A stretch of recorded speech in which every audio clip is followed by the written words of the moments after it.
way I spent last night. I'm real sorry about the shape I'm in. I just like my phone every now and then. I'm always working, saving every day. Gotta get a break from same old, same old.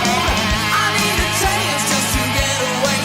If you can hear me think, this is what I say. Don't need nothing but a good time. How can I resist? Ain't looking for nothing but a good time, and it don't get better than this. You see, I raise a toast to all of us who are breaking our backs every day. If wanting a good life is such a crime, Lord, then pull me away. Yeah, it's to ya.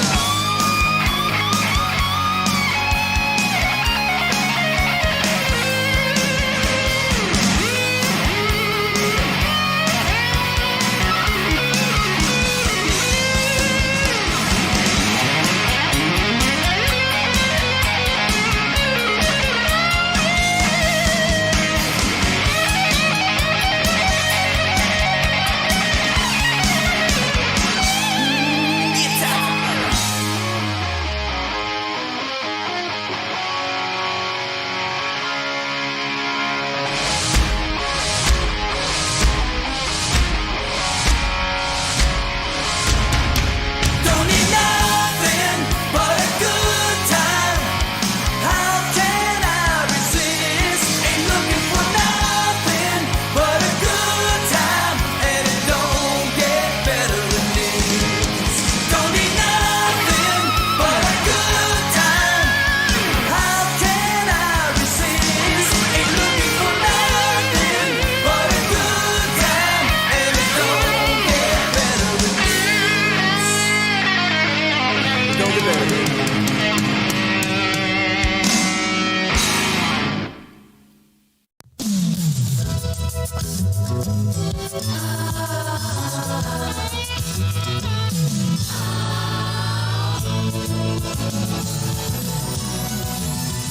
Whatever happened to predictability?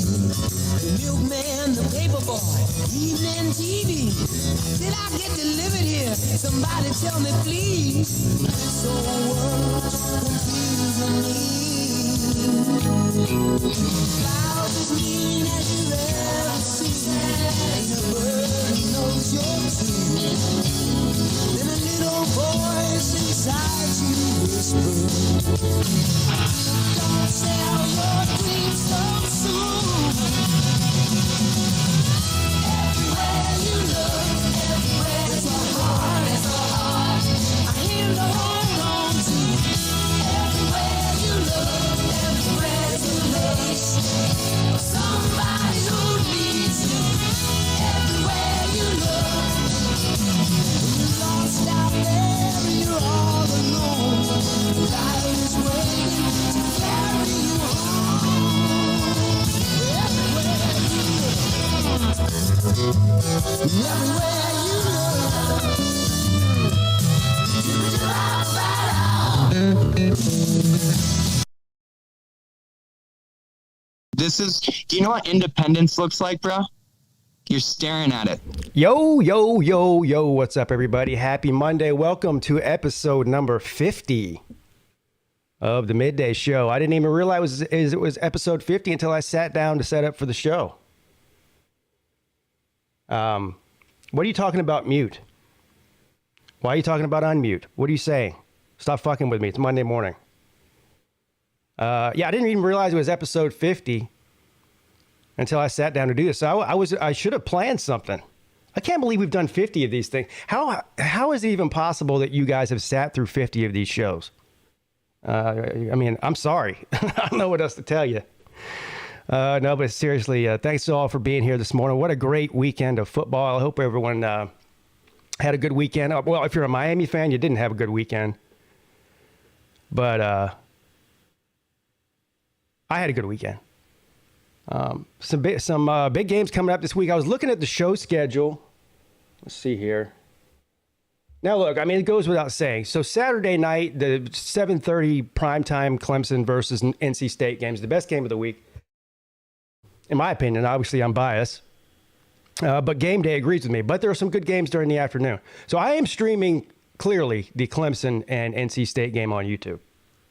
Now, for the members only, the join members, I was hoping there would be a 12 o'clock game that was somewhat interesting so I didn't have to stream back-to-back games. But looking at the schedule, it doesn't look very good. The noon games, just there's nothing really there. There's a couple of really good games at 3:30. Ole Miss and Kentucky, I think, is one. What was the other one? Oh, Arkansas and Alabama. That's a good one. So anyway, I'll go through I'll pick 2 or 3 games.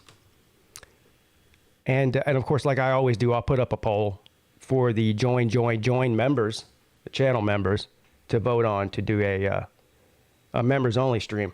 We had a lot of fun on the, well, I did the Clemson game, right, at noon. And then I did the members only stream. It was a late game. It was 9:30 kickoff Eastern. The Trojans and the Beavers. We had a lot of fun on that. Like I almost broke. I mean, my whole camera got knocked over. It was wild. It was wild. And I got a lot to say about that too. I'm glad I watched that game because I've been buying the fool's gold about USC, the Trojans, the past few weeks, just based on what people have been saying about them and based on, the box scores and the record and all that. They look terrible. They look absolutely terrible. Or at least they did that night. I mean, it was Caleb Williams and that's it. Like, he was 90% of the offense. I think Jordan Addison only had like 1 catch for 5 yards or something. Yeah, Nature Boy was in that stream, man. They looked awful, didn't they? That was a hard game to watch, man. That was one of the worst football games I think I've ever seen in my life. It got exciting at 3.5 quarters was completely a snooze fest. And like the last 5 minutes of the game, it got exciting. That was it. And it was weird too because they're doing a renovation to the stadium. Look, I don't know why they would do this. They couldn't do this in the off season, or maybe they did do it in the off season. It's too big of a renovation. It took too long. I don't even know what they're doing. I think they're adding seats and making it bigger and updating it. From what I know, Oregon State had a pretty dumpy stadium, and I guess they're upgrading it basically. But anyway, they had the one entire half of the stadium was roped off, so there was only one side of people in there, and that wasn't even full. So it was like maybe 30% capacity, 40% capacity or something. Yeah, and it was on the Pac-12 network, which is freaking terrible too. I learned a lot this weekend. I learned that USC is way overhyped. They're going to get, if they do end up winning the Pac-12 because for some reason and get to the playoffs, they're going to get absolutely curb stomped by whoever they play. I mean, they're soft. What was I saying? Oh, yeah. The Pac-12 network. Do. I see why none of these streaming services or cable services carry it. Because it's freaking awful. I had Fubo TV, the free trial, just to watch that game. I canceled that shit immediately after the game was over. It was great. The picture was bad. The commentating, everything about it was bad. It's... Like, we made fun of the ACC network when it came on, right? Because, there was the Big Ten network, there was the Longhorn network, and there was the SEC network. Those were, like, the most famous conference networks. When the ACC network came along a few years ago, everyone laughed, yeah, the ACC network. It's a basketball network. The programming on the ACC network is actually pretty good. Even during football season as well. The Pac-12 network, hot doo-doo. I bet they don't even pay those. Those guys probably work for free. They're not even worthy to be paid. Thank you for the super chat. Elijah Allen says, just wanted to stop in and say Miami is hot dog water. God dang, son. Bro. Casket! Oh, believe me. We're going to talk about we're going to talk about Miami. We're going to talk about Miami today. Unfortunately, look, I was a Miami fan by proxy because I wanted Miami to be highly ranked whenever they rolled into Death Valley on November the 19th. Because I'm going to be there. A couple of my other Clemson buddies, Huffer Billy Paul is going to be there. Mrs. Pete's going to be there. And several of our Miami friends, right? Slim Shady Canes, Traveling Fools, all going to be there. And so I was looking forward to a big time matchup, maybe a game day situation, you know, the hype around it. There's not really going to be, I mean, is there really going to be hype around it? I guess there still could be. Miami's only got, have they lost a conference game yet? No, they're still undefeated in the Coastal. So yeah, I guess that maybe they could still mean something for the ACC, depending on if they can get their shit together. But I'm not even convinced they're going to do that. Can somebody? I know we'll bring Slim on later after I get through the news and everything. Somebody's got to explain to me what's going on down there, because I didn't see the game. I mean, I was streaming the other game. I was score watching and stuff. I didn't see any of the game. The only game I've seen of Miami play this year was when they played A&M. What's up, Scott? Thank you for the super chat. They're using broadcasters from Skid Row on the Pac-12, not the band. God damn. Casket! I mean, I haven't think I've ever seen any broadcast that bad before. And the quality of the video. I was thinking maybe it was just Fubo, but everyone told me that they were watching their Pac-12 network. It looked like shit on their TV too. Thank you, Hunter Goatfro. Can I get an F NC State, Pete? Yeah, F NC State and the horse you rode in on. It's going to be a long week for you fuckers. I'm going to make sure of it, too. Can't stand them. Dave Dorn. I'm going to go get me a fucking cigar, too. And I might smoke it right here in the studio after that ass whooping we're going to put on you. Fucking assholes. Now you're getting me mad. It's too, just bringing up NC State makes me mad. They are, you know what? I hate South Carolina the most for obvious reasons. But NC State fans, I think, are even more annoying than South Carolina fans are. And I definitely dislike their head coach more. I mean, I don't really have an issue with Shane Beamer. The only problem with Shane Beamer is that he has a Gamecock logo on his shirt. Other than that, I like him. I don't care how many times. Look. Speaking of the ACC network, they try to make this guy out to be some kind of fucking saint, this Dave Dorn. He can't even, when he's pretending to be nice, he's still an asshole. They took him in on this, whatever this documentary bullshit they did. They played 80 times during the offseason about NC State's football team behind the scenes. They followed Dave Dorn to some local coffee house there on campus, I guess it is. And it's a great thing that they do at this coffee place. They hire all people with special needs and Down syndrome and stuff, right? So Dave Dorn walks in there with his wife. And they go up to the counter, and he's like, hey, so-and-so. Like, he goes in there and gets his coffee every day to this kid. And he's like, yeah, let me get a coffee. And the guy gives him a coffee, and he slides it across to him. And Dave he knows he's on camera, too. He can't even help himself but be an asshole. He's like, he slides it over and he grabs the cup and is like, hey, you need to put the top on all the way. You're going to burn me. Like, fuck you, dude. I was hoping that Down syndrome kid would have fucking slapped that coffee right out of his hand. Dickhead. What was I talking about? Don't get me talking about NC State yet, please. I can't take it right now. I got some videos coming this week for it.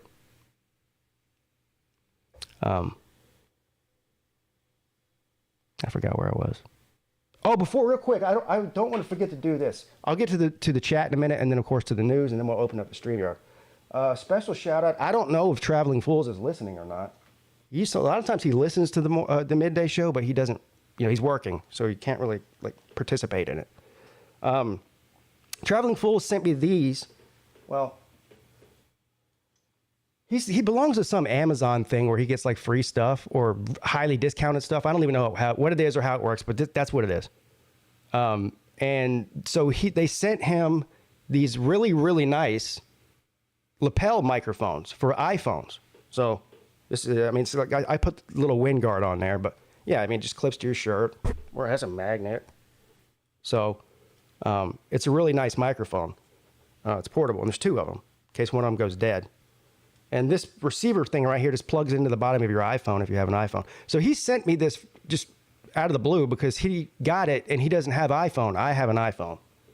So thank you to him for that.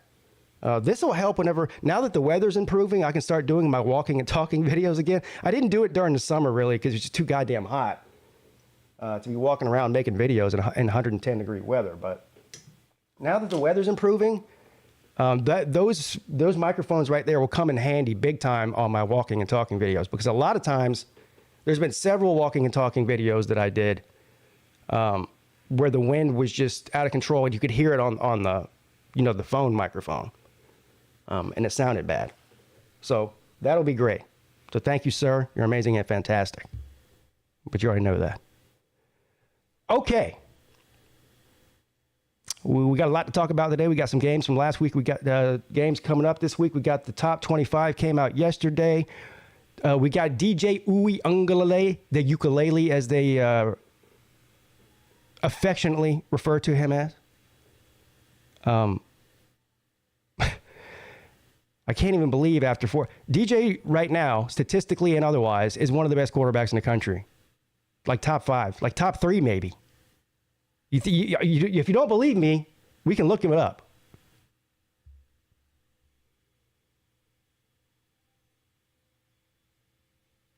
What am I doing? It's not breaking news yet. Cheers to the chat. Cheers to the chat.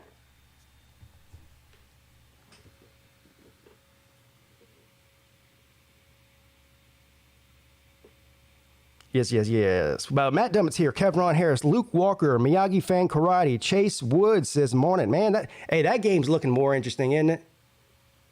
That's another one. Man, I wish I could go to that game. I've never been to Doak. I've never been to Tallahassee. I've always wanted to go. It's looking most likely like Clemson. Well, Clemson's got to win this weekend, and that's number one. But anyway, assuming Clemson takes care of business this weekend against NC State, looking like that might be an undefeated matchup between Florida State and Clemson. Renew and revive the rivalry. One of my favorite rivalries over the past however long since Florida State joined the ACC. And it's just been a dud over the past few years. Florida State finally looks like they got a good squad and a coaching staff that actually knows what they're probably doing. So that'll be a good one. Millis Vanillis, Esso's in the house. Nate DeGreat, Alakazam, The Nature Boy, Ballard Sports Media. 50 episodes is a good milestone. Yeah, well, 50 episodes of the Midday show. But yeah, I mean, this is a really fun show for me to do because it's not all football all the time, and we get to goof off on here. It's just it's not as structured or formatted or serious as some of the other stuff I do. That's all. But thank you. Hunter Grotfro. The Bet. Cade Klubdick. Yeah, Pete for Heisman. I'm faster than any SEC quarterback. That is actually true. Slim Shady Canes. Slim Shady Canes is one of the only Miami fans that hasn't jumped off the roof yet. Man, geez, I need to just go on. I wish it's times like this that I wish I was on Facebook, because I'm not on Facebook. But to join some of these Miami groups and just watch them devour their own program, and they're probably ready to fire everybody. They're probably ready to fire the janitor that sweeps the hallways down there too. They want to fire everybody. Noel Squad, Brock, Lizard Circus, Stingray, Rick, Sanchez, Vic2 Productions, Jamie Stone, Sold Out Crowd, Game Day Present. We best skin some wolves. Yes, sir. Jeremy Garrettson, what's up, buddy? Seminole Seth says, go Noles. Man, Neo's here. Look at all you fine people. Bulldog JC, John Serrain.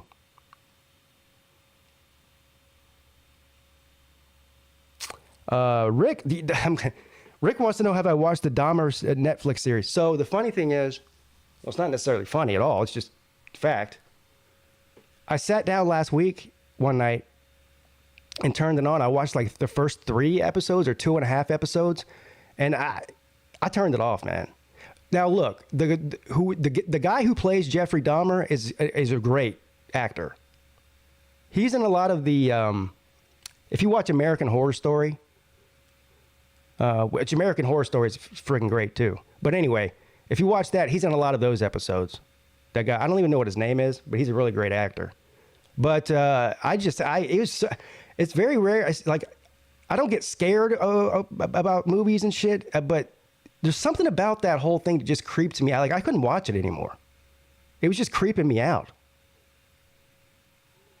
Jeffrey Dahmer was obviously a creepy dude, but I mean, creep level 1 million, bro. On a lot of different levels, not just the murdering part. So I've seen a few episodes, but no, I stopped watching it. Why should I keep watching it? Does it get better or less creepy? I doubt it. What's up, Christian? Wilkie.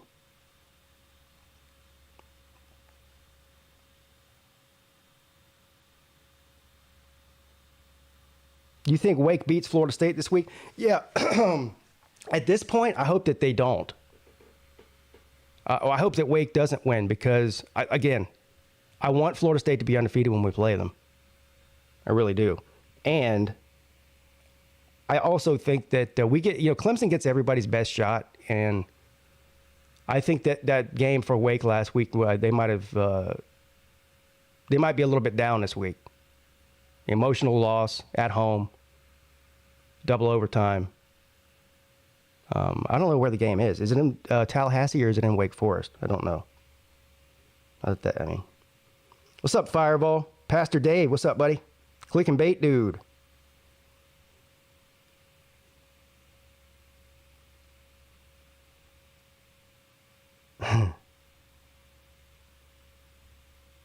All right. Let's do it, shall we? We shall. Let's read the news, and then we'll open up the StreamYard and talk some football. Shall we? Yes, we shall. Breaking news from the PigskinPeete YouTube channel.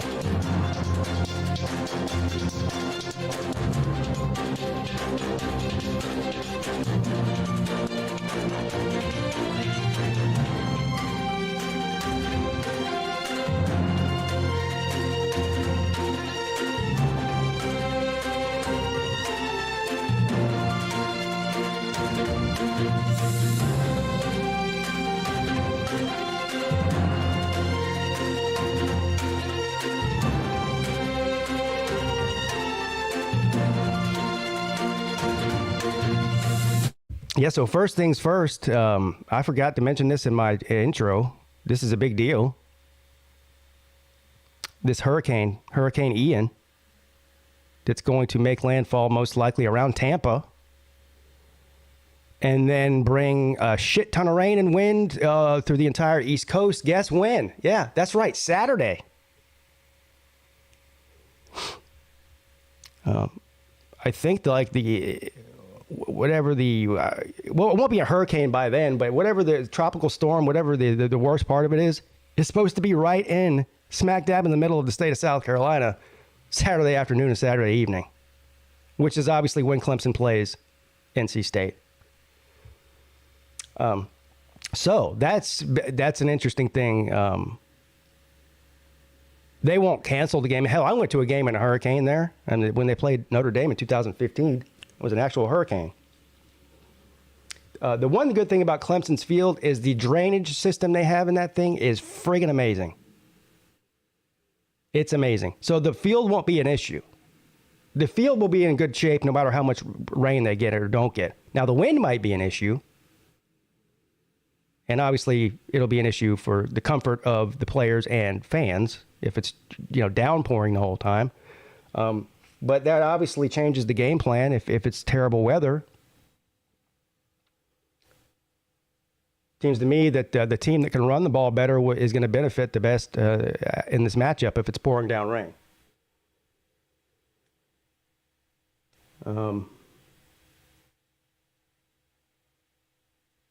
Yeah, so I was reading the chat just now.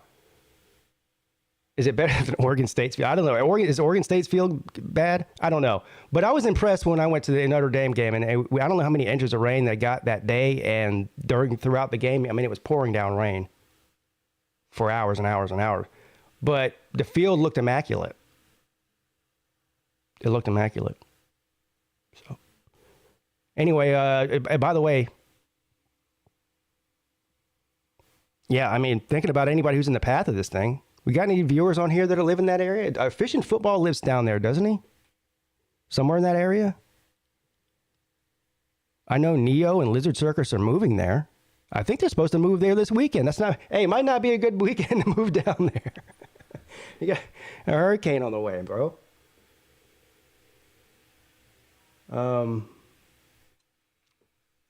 Yeah. Anyway, prayers to all the people that in the path of this thing. Let's see what it says as far as the track of it.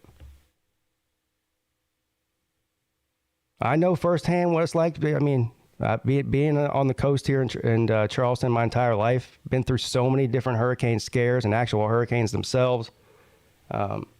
It's no fun, to say the least. Especially if you own, I mean, you can leave and get away and get yourselves out of harm's way, which is what I would advise to do if you're in the path of this thing. But, if you own property, a home, that's what you worry about, even if you're safe. Now, you can replace stuff, but nobody wants to come home to a flooded house or, a home that's been crushed by a tree or something. That's no fun. I've been there. It's happened to me before. Of course, I was a kid. So they keep changing the path of this thing. What does that say right there? It looks like it's going to be right around Atlanta, Georgia area, the center of this thing, Saturday morning at 8 a.m. And then I think it's supposed to be somewhere close to Greenville, South Carolina, in Clemson area, that evening when the kickoff is. So this thing came out of nowhere, didn't it? Because I didn't even know there was a hurricane out there. Well, it's been such a quiet hurricane season so far.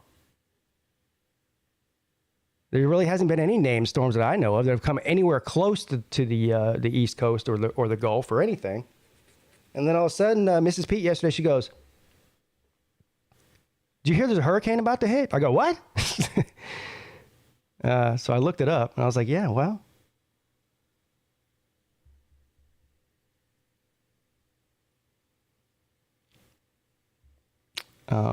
I don't think it's a big time. I was like a category 2. I mean, it's still bad, but.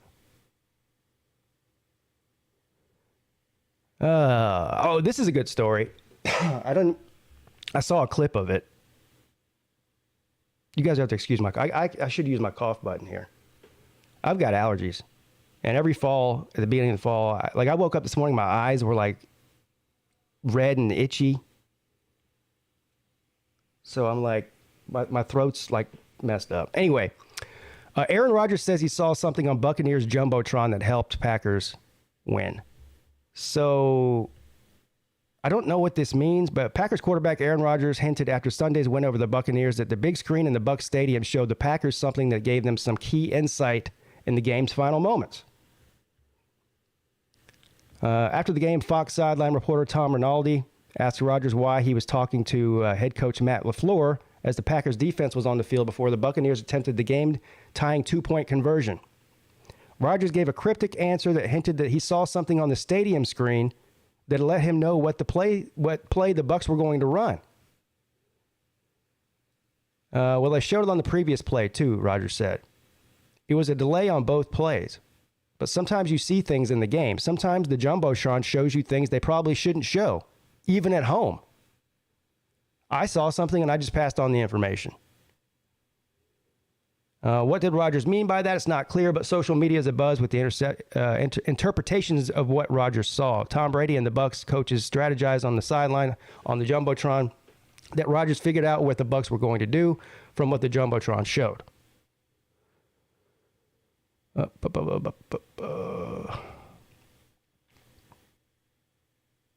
that's the case, Tom Brady may move from breaking tablets to breaking Buccaneers in-house cameras the next time they get close to him in a game. So, okay. So they saw a formation or something. I don't really know why Rodgers would be able to see that, but the coaches that are up in the box looking down on the game wouldn't be able to see it. I mean, I don't understand what's so special about the Jumbotron part of it. You have coaches up in boxes watching the game. Why can't they see that? Or is Aaron Rodgers just a freaking genius and he's the only one that noticed it? I don't know. Sounds like a bunch of nothing to me, though, honestly.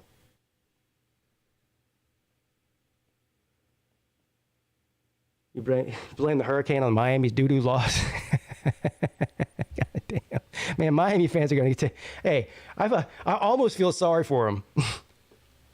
I almost feel sorry for them. Yeah, it's another rumor about that Tom Brady's about to leave the team. I don't believe that for a minute. They've been saying this since he unretired. This is nothing new. And then, they're following around Gisele Bündchen, asking her all kinds of questions about it. Yeah, she doesn't want him to play, but she hasn't wanted him to play for like the past 5 seasons.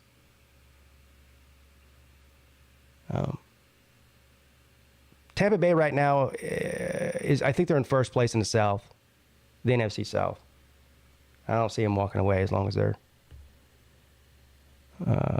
in the hunt. We'll see.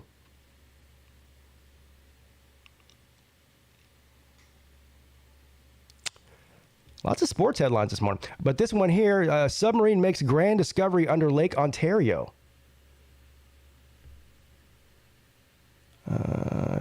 It may be hard to fathom, but more significant part of the planet has yet to be explored by humans. Nearly 70% of the Earth's surface is covered by water, and so little is known of these mysterious depths. That is true.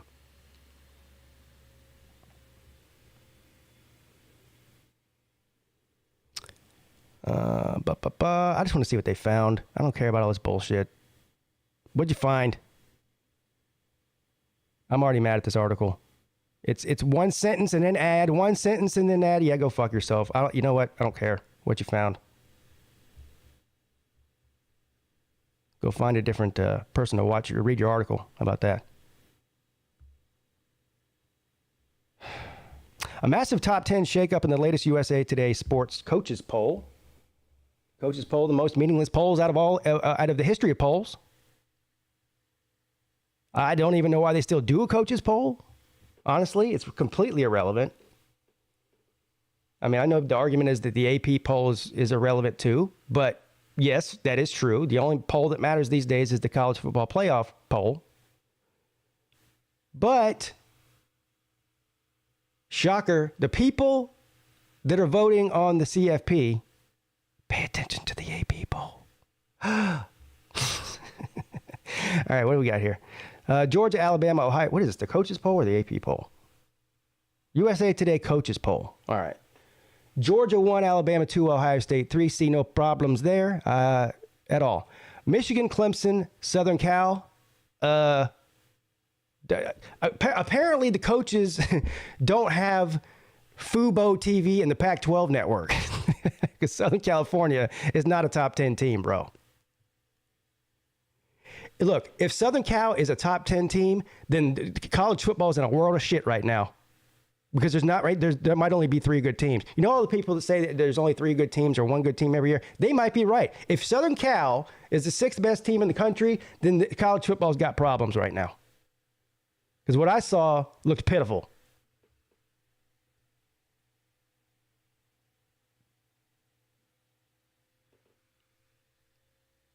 Oklahoma State, Kentucky, Tennessee, NC State.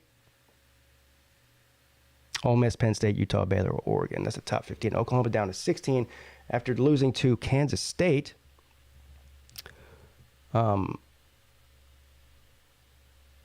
Has anybody ever seen a bigger fucking homer for West Coast teams than Colin Cowherd before? I swear this guy would suck off Lincoln Riley if he could. I'm not even kidding.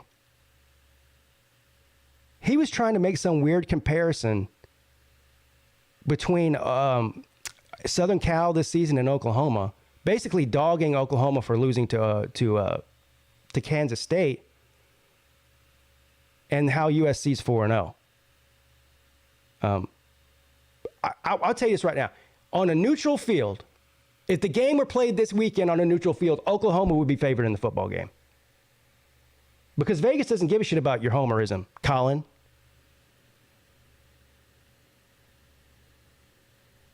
There's no way Colin Cowherd watched that game on Saturday night and thought that USC was any good. There's no way. There's no way.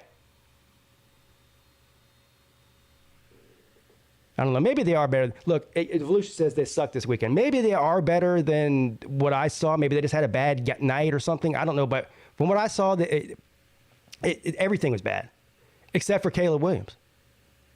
The offensive line was complete garbage. I mean, Jesus Christ. Poor Caleb Williams. How many times was he hurt in that game? I need to look this up. The guy was running for his life, man. They couldn't block anything. And don't sit here and try to tell me that the Beavers have some kind of amazing pass rush.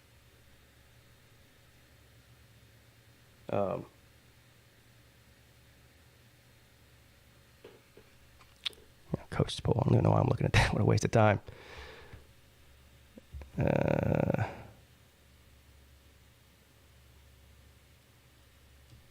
They're called super clams. And the Indian River Lagoon just got 55,000 of them. A super clam? Is there such thing as a super clam bake? You know how they have clam? We have oyster roast down here in the South. You know what I mean? But up there in the North, they have themselves clam bakes. That's right. Is there such thing as a super clam bake? Let's see. I don't know.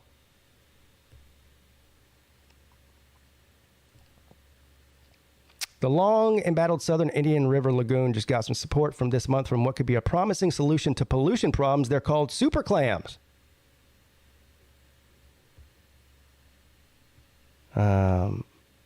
I can already see all the clam jokes coming in the chat.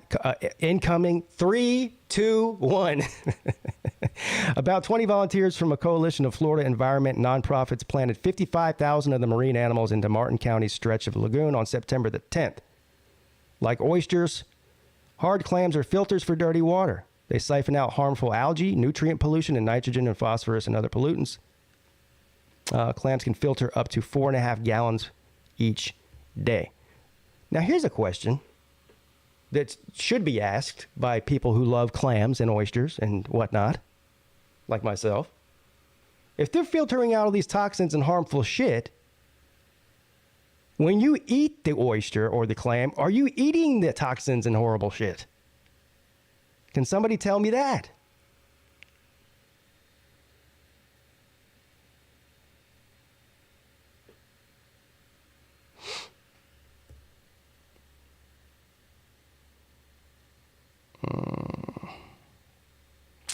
Researchers at Florida's Whitney Laboratory of Marine Bioscience led to Professor Todd Osborne. Sounds like a supervillain, right? Right? Like a Spider-Man, Professor Osborne, right? Doc Ock. No, that's not Doc Ock, is it? Who's the Osborne? Is that the Green Goblin? Shit, I don't. Yeah, I think that's the Green Goblin. I don't know. I'm not 12.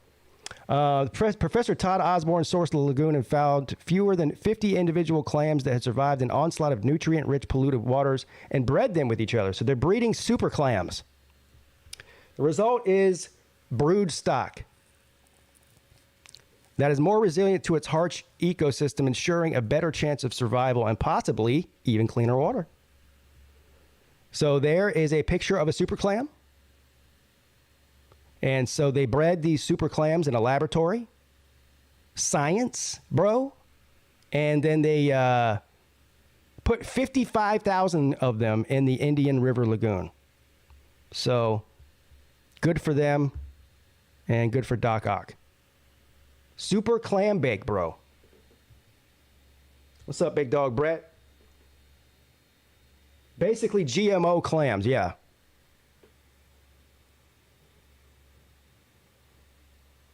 Oh, yes, this is happening tonight. This will be the last news story I do, and then we'll get to the StreamYard and talk about some football in a minute here. But I mentioned this on the Friday midday show. So NASA's about to crash a spacecraft into an asteroid, and they're going to film it. Now, my complaint about what NASA has done in the past is that they use an iPhone 1 for some reason to record shit in space, right? And this gives the flat Earth, there's all kinds of ammunition. If you can spend however many billions of dollars to crash this spacecraft into an asteroid, you better at least get a good GoPro, bro, on there, okay? Something with a good 1080p at least, maybe some 4K action going on there. If we're going to see some shit run into an asteroid, I want to see it clearly. I don't want to look like I'm watching a 1985 TV with rabbit ears and tinfoil on it. You know what I'm saying, bro? All right, but they're doing this tonight. And I can't wait to see the video of it. Where's the article at? What the? NASA's about to crash a spacecraft in an asteroid. Here's how to watch. Okay, well, I'd like to know. Will you tell me?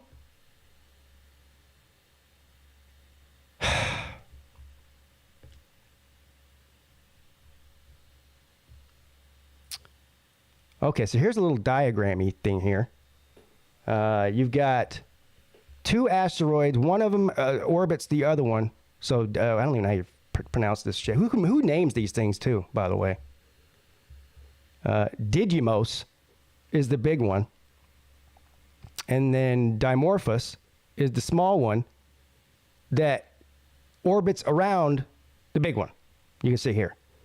So what they're going to do is they're going to, this DART aircraft, they're going to just slam it into this smaller asteroid. And the reason they're doing this is they're trying to figure out the best type of way to divert an asteroid off of its current path, like if one's headed towards Earth for, something like that, right? You're not sending Bruce Willis up there with a nuclear bomb and some drilling equipment to do it. That's not going to work. Plus, I'm pretty sure I have it on good authority that Bruce Willis isn't even a real astronaut. Did you know that?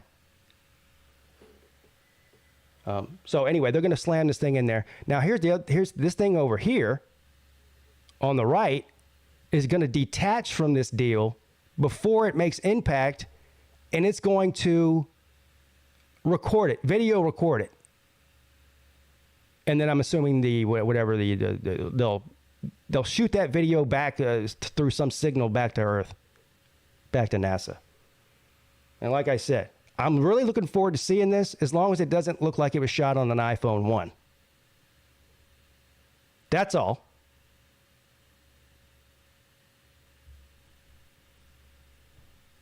So there you have it.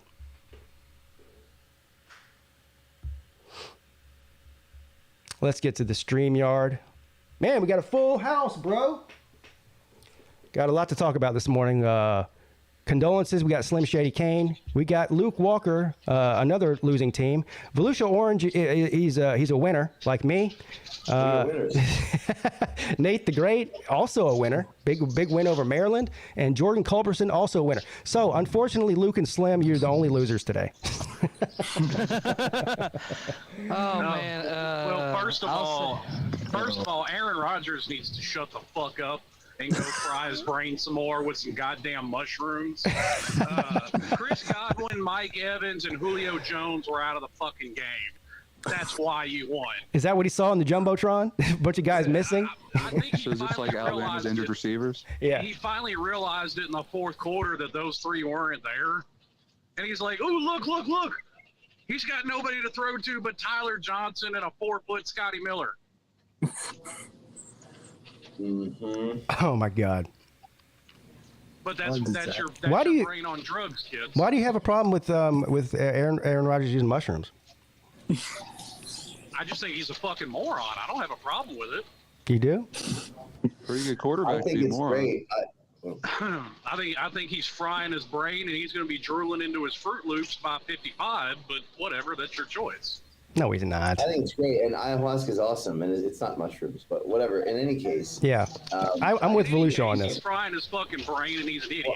So I just whatever. think I think he's an idiot. He's been an idiot. You know what I'm saying? I do think he's an idiot. I agree with you on that. Well, I'm a winner and a loser. My Lions lost. Your Lions lost. Well, I mean, sir, you're just by being a Lions fan, you're a loser by proxy. I mean, that goes without saying. But did he win? You should be used to it by now. But did the Lions win the versus the Commanders though? The Lions should have beat the Vikings. They were up that whole game. They blew it at the very end. They should have won the game. I think they're the better team, frankly. Yeah. I was right about one thing though, Pete. What? I told you Tennessee was going to try and give that fucking game away. Yeah. They tried their damnedest to give that game away. Yeah. Basically. Of course, I didn't see that game because I was streaming another game during that game. But did AR-15 get a passing touchdown finally or not? Yes. Yes. He looked like he threw for like 450 yards. God He damn. did. He looked like a competent quarterback. in Damn, that Tennessee's defense is that bad, or he just played well? I'll tell you this. I watched the game. The front seven looked okay, but he was making some bullshit throws that you would think, how in the hell is he making these throws? I'll give you that because Richardson couldn't run the ball. Florida couldn't run the ball at all, even with Richardson or otherwise. But by God, he looked like a competent quarterback for that game. I think what it was, and I'll say this, I did not expect him to come out and play at that level because I'd seen what he'd done in the past 2 weeks. And see, you look at what probably happened, he probably played with a chip on his shoulder. He was probably kind of like how DJ thought, like, okay, y'all keep talking shit about me. Okay, well, I'll go out here and prove I'm a good quarterback. Yeah, that's what I was thinking too. Well, I think it was more out of necessity because they couldn't run the ball, but Yeah, but there was several times where there was one play on the first touchdown pass he threw. He was bunched up. He had 4 or 5 Tennessee guys around him, and he just chucked that damn ball like a fucking hand grenade. And just somehow he got to a Florida wide receiver, and then apparently our secondary didn't know how to tackle. So, yeah. Well, I will say this about Damian. He looks Tennessee's defense isn't the greatest. Shocker. Speaking of giveaways, and I'll say that. Yeah, speaking of giveaway wins, my team almost lost to Maryland. What team was that? He's a Michigan man. I know. Oh, Michigan. I had that as an Almost upset. lost to Maryland. I tried to tell y'all that. That's why I told y'all I was a little scared about Maryland. Maryland's they've had a good offense the past 2 years in a row. Yeah. Yeah, they got Tua's little brother. Yeah. Quarterback. Tulia. Pineapple Jr. So I wasn't surprised about that at all. Me neither. Well, now, how surprised were you about I've been Wake rubbing it Forest in Miami opening night? fans' faces for the past couple of years that Maryland's had a good offense because they thought Dan Enos was a terrible OC. Yeah. What was that, Jordan? Would you ask me?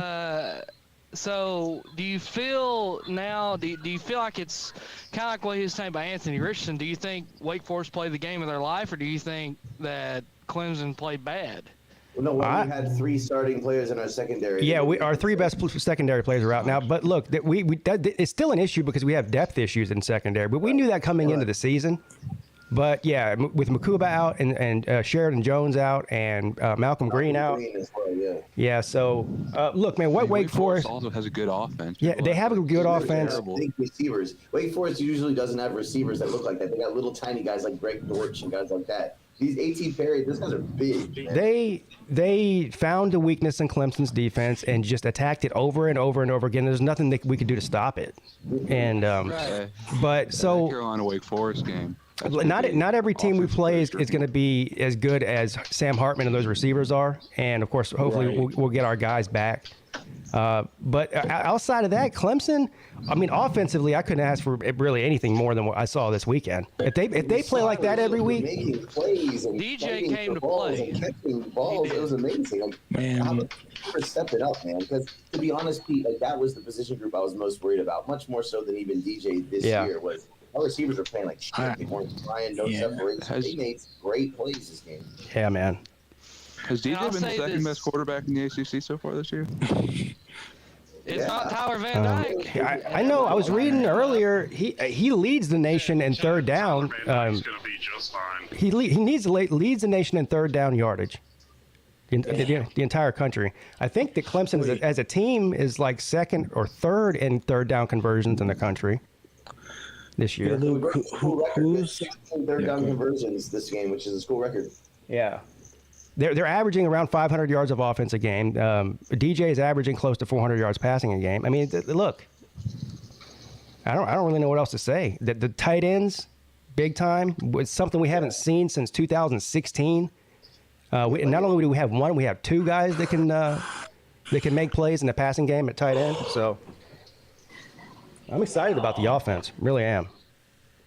And I think the defense will be just fine. I think that, look, I think this is going to be an aberration when we look back on the season in terms of the defensive performance as a whole.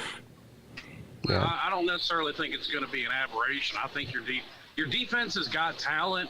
Where you're going to struggle is the fact that, yes, your coordinator was under Venables for all those years, but he's never been a play caller. And there's some growing pains involved in that. In terms of like in-game adjustments and stuff, yeah, I think that he could have done more to mitigate the weaknesses that we had on the edge. Yeah, there's a couple little things here and there that I look. When I was watching the game, I was really pissed off. But that's just the fan in me. I get pissed off every game I watch. If they're not winning 100-0, I'm going to be pissed about it, right? But after reflecting on it, there's not really much I can take away that was negative, other than the corners getting cooked by Hartman and those receivers. But the one thing that really kind of I didn't like, and it's really insignificant since Clemson ended up winning the game anyway. But do you remember early in the game, Volusia, when Clemson drove down to the 2-yard line? It was 4th and goal from the 2, and he kicked the field goal. I thought they should have gone for it there. I think maybe you're right. And of course, in retrospect, it worked out. Right. But at the same time, I don't know. I'm not always a fan of necessarily going for it just because you're inside the 5 or whatever. I think sometimes kicking the field goal works. Depends on the game.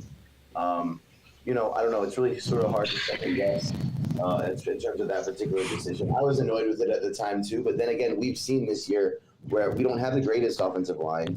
I mean, maybe it's a positive matchup against Wake Forest line, but at the same time, we've seen, even a good back like Shipley get stonewalled on the goal line earlier against fucking Georgia Tech. So, I don't know. Speaking of Georgia Tech, did you see that the coach got fired finally? Yeah, congratulations. AD got fired too. Yeah. Congrats, Steve. Oh, they got rid of the AD too? Yeah, it's a package deal. I wonder if they even take football seriously.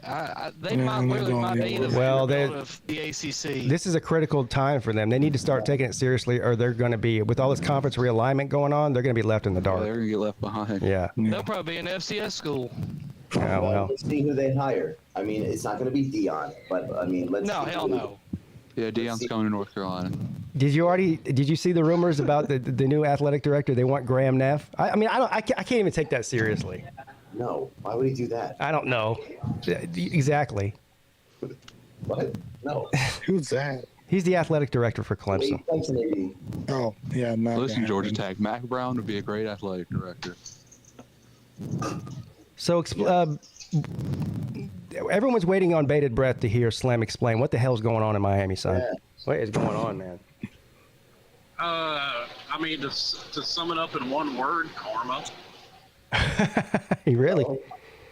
Wow. I mean, I've repeated this ad nauseum, and it's not just 6 coaches in 18 years. It's 3 head coaches in the last 5, 3 offensive coordinators in the last 4, 3 defensive coordinators in the last 3, and you wonder why a fucking team doesn't make any progression forward. Good point. But do you think Manny would have won that game? Maybe. Maybe. Probably. because at least there would have been some continuity there still. Yeah. You know, Miami's 1-4 in their last. It's what 1-4 in their last 4 against the Sun Belt, or not Sun Belt, Conference USA. Yeah. Yeah. Louisiana Tech, Middle Tennessee, FIU. Yeah. So I hate to, I don't want to scare any Miami fans because they're already scared enough right now with what's going on there. But you know what this reminds me of, Slim? You remember in 2000, what year was that? It must have been 2020. Yeah, it was 2020. Was DJ's freshman year, right? Yes. And he came in and played. He came in and played 2 games. It started for an injured Lawrence, and played lights out, right? And then the next season he looked like crap. That looks like what we're seeing right now with Van Dyke. He looks lost. So far you've had one bad game with Van Dyke, though. Is that right? No. Yeah. I mean, look at the first 2, and it was all run game. They barely passed the ball, and what they were passing, he was completing 75-80% of his passes. But why bench him? Why bench him? My question. I think at that point you don't have much of a choice. Really? Yeah. I mean, if you believe in him, you wouldn't bench. I think you try any kind of spark at that point in the game, because I mean it was like 6 minutes left in the third quarter when they benched him. We're getting fucking boat raced by Middle Tennessee. Yeah. And I mean, listen, he's going to start North Carolina. I have no doubts of that.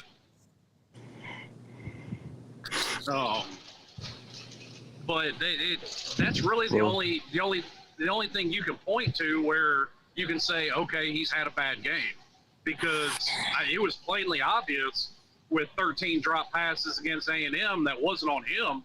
That's 13 out of 20 incompletions. Yeah. All right. Again, by the way, 13 drops. Yeah, that is crazy.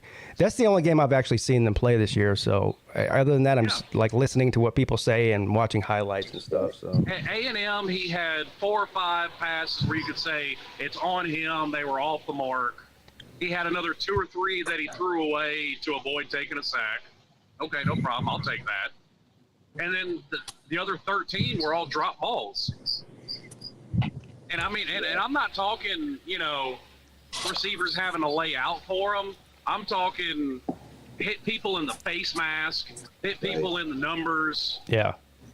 Well, let me ask you this, though, because I watched most of the A&M game, but I didn't obviously watch the other ones. Is it like a situation, because, for Clemson most of last year and up until this game, and even partially, but up until this game, let's just say, a lot of the problem for the Clemson receivers isn't necessarily they were dropping balls. They were, but it was more that they just weren't fighting to get open, right? And so he would force the ball into coverage, and but there was just the receivers had no fight to go and get the ball.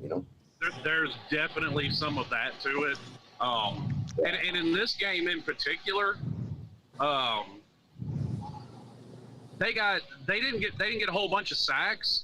But there was a whole lot of pressure on him. He got hit a lot. There was almost always somebody in his face. And, I mean, you take the best quarterbacks, and we've seen it. We talked about, Rodgers and Brady a minute ago. You get a whole lot of pressure on those guys, and they don't look very good either. Right, of course. That's for anybody, almost anybody. Hey, offensive line has been a problem. Receivers dropping ball has been a problem for 3 years. And these are things that just have not got better. And I think part of that's on the players, and part of that is that's absolutely on the players.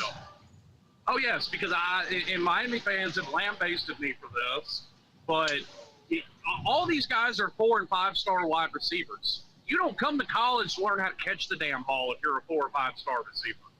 Right. Yeah, drops are on players. That's the coaches for guys dropping the ball. And you can't really coach that either. It's just, it is what it is. If this is really Lizard Circus in the back, you don't need to just show me that it's you, because I've already had to kick about. Oh, it is you. All right, Nate. I want to ask Lizard Circus something. So I'm gonna have to. I'm have to kick somebody out for a few minutes. Nate. I guess Nate already checked out anyway. See you later, Nate. Hey, you can kick me out for a few minutes because I'm hooking a. All right, so I'll kick you out too then. Sounds good. You can't hear him. He's still talking through a potato. I don't know what that. By the way, it doesn't matter who Miami starts a quarterback in their next game. He's going to have a good game. Oh yeah. Right. Why? Well, I mean, Because they're playing the worst defense in America. Is it North Carolina? I mean, They have a bye again, week and they play Carolina. Ah, okay. Yeah, we got bye week in Carolina. But then again, I mean, if people can't catch the damn ball, they may make Carolina's defense look good. There's nothing. There's no voodoo magic that can make North Carolina's defense look good, Slim. It's awful. Really, really bad. Oh Yeah, man. And they came into that game, and I also think it was a combination of a couple of things. I think they let A&M beat them again, and they also thought that they were just going to walk over Middle Tennessee, because they were almost lethargic coming out there from the beginning. Yeah. All right, Lizard Circus, welcome to the show. Howdy. Howdy. Good morning, Pete. So we were just talking about the hurricane situation, Hurricane Ian. Now, when are you moving to Florida? We should be closing on the house in the next couple weeks. Oh, weeks. Okay, I thought you were going like this week or something. No, okay. That'd be bad timing. All right, so Well, you're even then, Pensacola is quite a bit away from Tampa. yeah. There's that too. How you doing this morning, Pete? I'm doing pretty good. I can't complain. Wouldn't do me any good if I did complain anyway. So. Well, listen, I've got a new short up on the channel called Odd Justice. It's 36 seconds long, just in case you wanted to play it on the channel today. But I thought I'd do a little plug-in, see how you were doing, update everybody on the move. Okay, what's it called again? Odd Justice. Odd Justice, and it's on the Lizard Circus channel. Yes. Okay. I made that just this morning. All right. Well, at the end of the show, I'm writing it down right now, so I don't forget. I'll play it before I get off the air. All right, I think you'll like it. I was just tooling around on the phone today and happened to put that together. But yeah, I'm really excited. We know we've already got the house picked out, and they've got a verbal agreement. We just gotta, they gotta, dot the I's, cross the T's, that kind of thing. But I will keep everybody updated when we do get a moving date. Right now, we're just going through stuff that we don't need to bring with us and try to parse it down some. But Neo and I are super excited to be Florida men. Yeah, you're going to be Florida mans. That's right. Yes. We'll be closer for things like Slav Olympics. It won't be such a haul. It's Pensacola's in the Panhandle, isn't it? Yes, it is. Yeah, so it's It's almost right on the Alabama border. right. Yeah, just up under Alabama, so I'll be closer to my Alabama folks. Yeah. And you'll be near the Pensacola's on the coast, right? So you'll be near the beach. Oh, yeah, I haven't seen the ocean since I was a very young man, so it'll be nice to do that. And That's all right. Chess Hall hasn't seen his dick since he was a very young man either. So you guys have something in common. But I was going to go to Alabama for my 40th next month, but I thought I'd get to say goodbye to my Dallas people while I was here and spend it here. So I'll be 40 next month. Yeah. Well, good luck with the move. At least y'all be a lot closer to the Slav Olympics now. I don't know how far Pensacola is from Charleston. I'm guessing it's probably at least 7 or 8 hours. Oh, I wouldn't know. I'm in Dallas. Yeah. It's going to be something like that, yeah. Yeah. But yeah, that's right. Slav Olympics are going to be in Charleston. So, but anyway, we'll be closer to Georgia too. So, I was looking forward to trying them Tommy fries they got up there, and hanging out with Uncle Lou and Battle Angel and everybody. Absolutely. Well, thank you for having me on the show. Yes. Y'all keep up the good work. All right, buddy. Thank you. And I'll play All that. right. I'll make sure I play that video before I get off the air here. I'm curious. You've sparked my interest. Well, I appreciate it, and y'all have a good one. All right. All right. Lizard Circus checking in. Did you see the new SEC shorts yet? The SEC shorts? No. Is it good? Oh my God! So I won't ruin it for everyone, but it's really funny. And there's a little plug-in at the end, that references something that kept happening during our game during the telecast that I'm sure pissed off you, me, and just about everybody else watching. So. Yes, I know exactly what you're talking about. Yes. Yeah, it did piss me off. I'm not gonna lie. It was, yeah. What's up, Scott? Still hasn't hit it. Which is Hey, man. Lizard Circus is moving to L.A. Lower Alabama.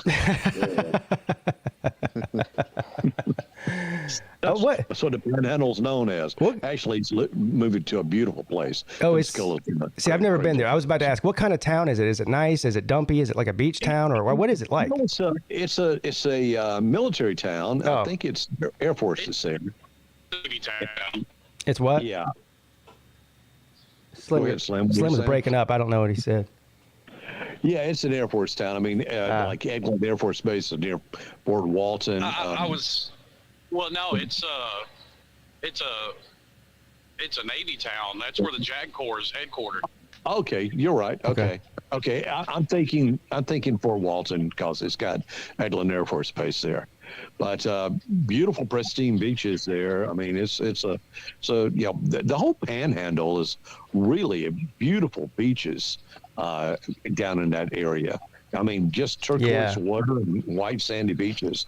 I lived in Fort Walton like 1978, and it was terrific. So he's moving to a nice location. Okay. Yeah, fishing football. He's in Florida. He says Pensacola is half doo-doo and half nice. Okay. Whatever that means. It's been a long time since I've been there, so I'm just taking my perspective from late 70s. So hell, who knows? Yeah. I got a question for Slim. The whole area is fairly nice. It goes from Pensacola to Fort Walton to Destin. I like the whole area. Oh yeah, Destin's a beautiful place too. I actually lived on Destin Island. The last few months I lived in Fort Walton, and it just gorgeous place. Slim, I got a question for you. Did Crockett and Tubb bust the canes, and they didn't get their kilo of booger sugar, and that's what happened in that game? It may have been. You know what it also may be too, and I found this out after the game. That makes Miami 0-3 all time against Middle Tennessee State. They beat us twice during the Great Depression. Twice during the Great Depression? Really? Wow, you have to go that far back. Wow. Jeez. But isn't it something this year? These non-conference teams have just stepped up and beat the hell out of Power 5 teams. It's well, you know what? Remarkable. People have been clamoring and yelling that they want parity in football for all this time. Well, you're finally getting it. I mean, you know what? I think the transfer portal has a lot to do with that. Yeah, definitely does. That is a big thing, man. A lot of the big teams really don't have the depth that they would normally have. You don't have guys waiting around until the senior year to get their shot, regardless of position. Also the COVID year. All these teams have 6-year seniors on. But if guys don't have the opportunity, whether or not it's someone from one way, Georgia Tech running back transferring to Alabama, but then you also go the other way where backups from power schools end up at smaller schools. Yeah, I don't know, Volusia, if you saw Dabo Swinney's comments about Dakari Collins. Dakari Collins transferred out of Clemson last week, the wide receiver. Right. And, of course, they asked Dabo about it. And he basically said, look, I don't even know why you guys ask about this anymore. He said, it used to be a big deal when somebody transferred, but it happens every day at every college now. It's not a big deal. It's not a news story anymore. He's like, just get used to it. This is the way it is now, Well, and he's got a point, too, because almost all of Middle Tennessee's offense came from two players, two wide receivers. They had their four passing touchdowns were all 60-plus yard go route, literally just go routes. Yeah. I saw the 98-yarder. That was brutal. You look at Georgia-Kent State game. Okay, it starts out Brock Bowers 75-yard touchdown, and then Georgia kind of falls apart. I'm glad if they're going to fall apart, they fell apart against Kent State. But I'm going to tell you, Kent State came to play. Those kids didn't care if they were playing a number one team, they were playing at Sanford Stadium. They came to play, and they played hard. And I give kudos to Kent State and the way they played. And I think that's what you said about the transfer portal. That might be exactly it. I mean, look, Oklahoma lost. Who did it lose to? I forget now. Kansas State. Yeah. So you can't look at these so-called cupcake games and look at them as cupcake games anymore. Right. Well, and another reason I'm not overreacting either is because I literally said the third loss Miami was going to have this year was to some team that nobody thought it would be. Now, granted, I didn't think it would be Middle Tennessee, but I mean, my record prediction's still intact. Yeah. So you think they're only losing one more game the rest of the year, Slim? You know what? That would be a very Miami thing to do.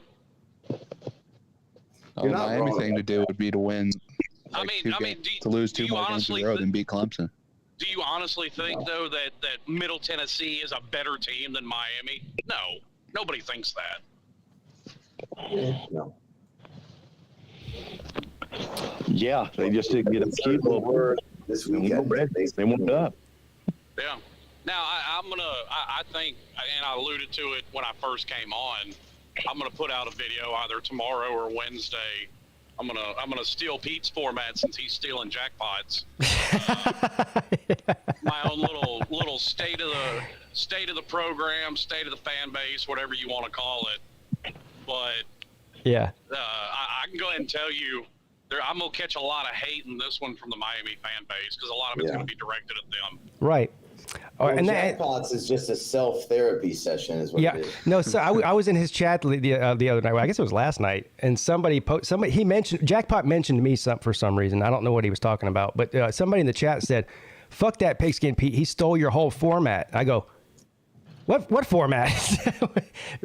What format did Jackpot have that I'm stealing?"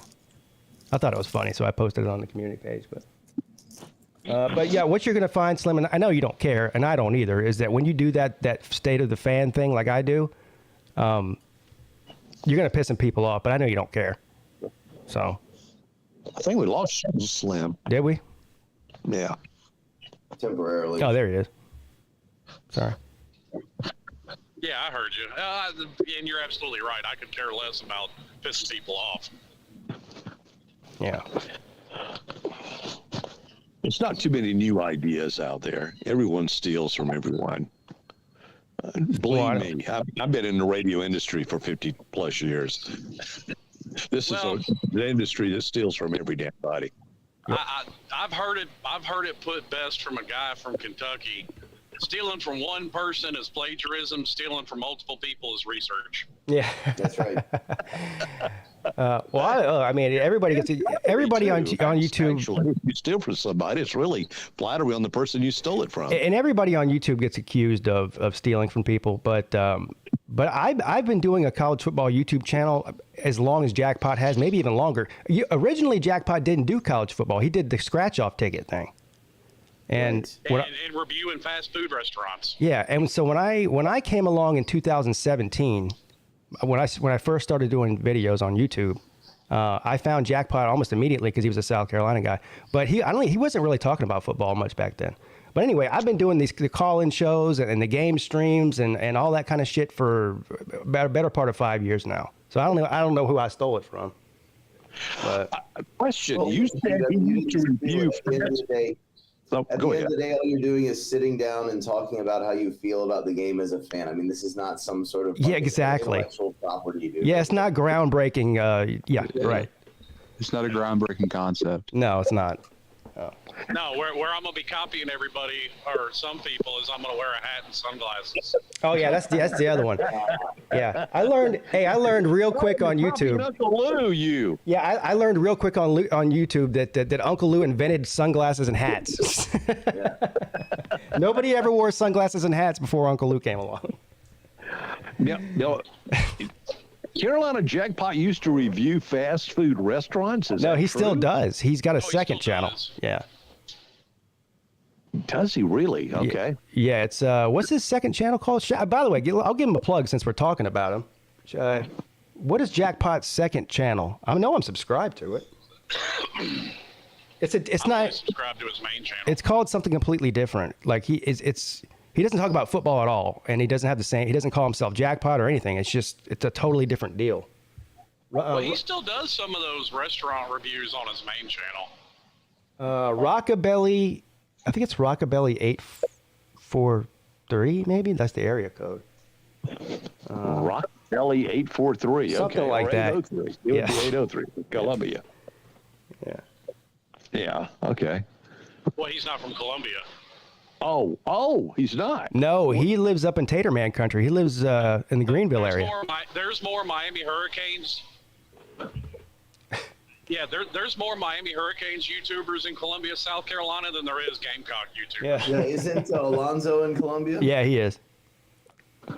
Yeah, Alonzo's the one tizzy with Lou, right? Is that right? Is that the guy?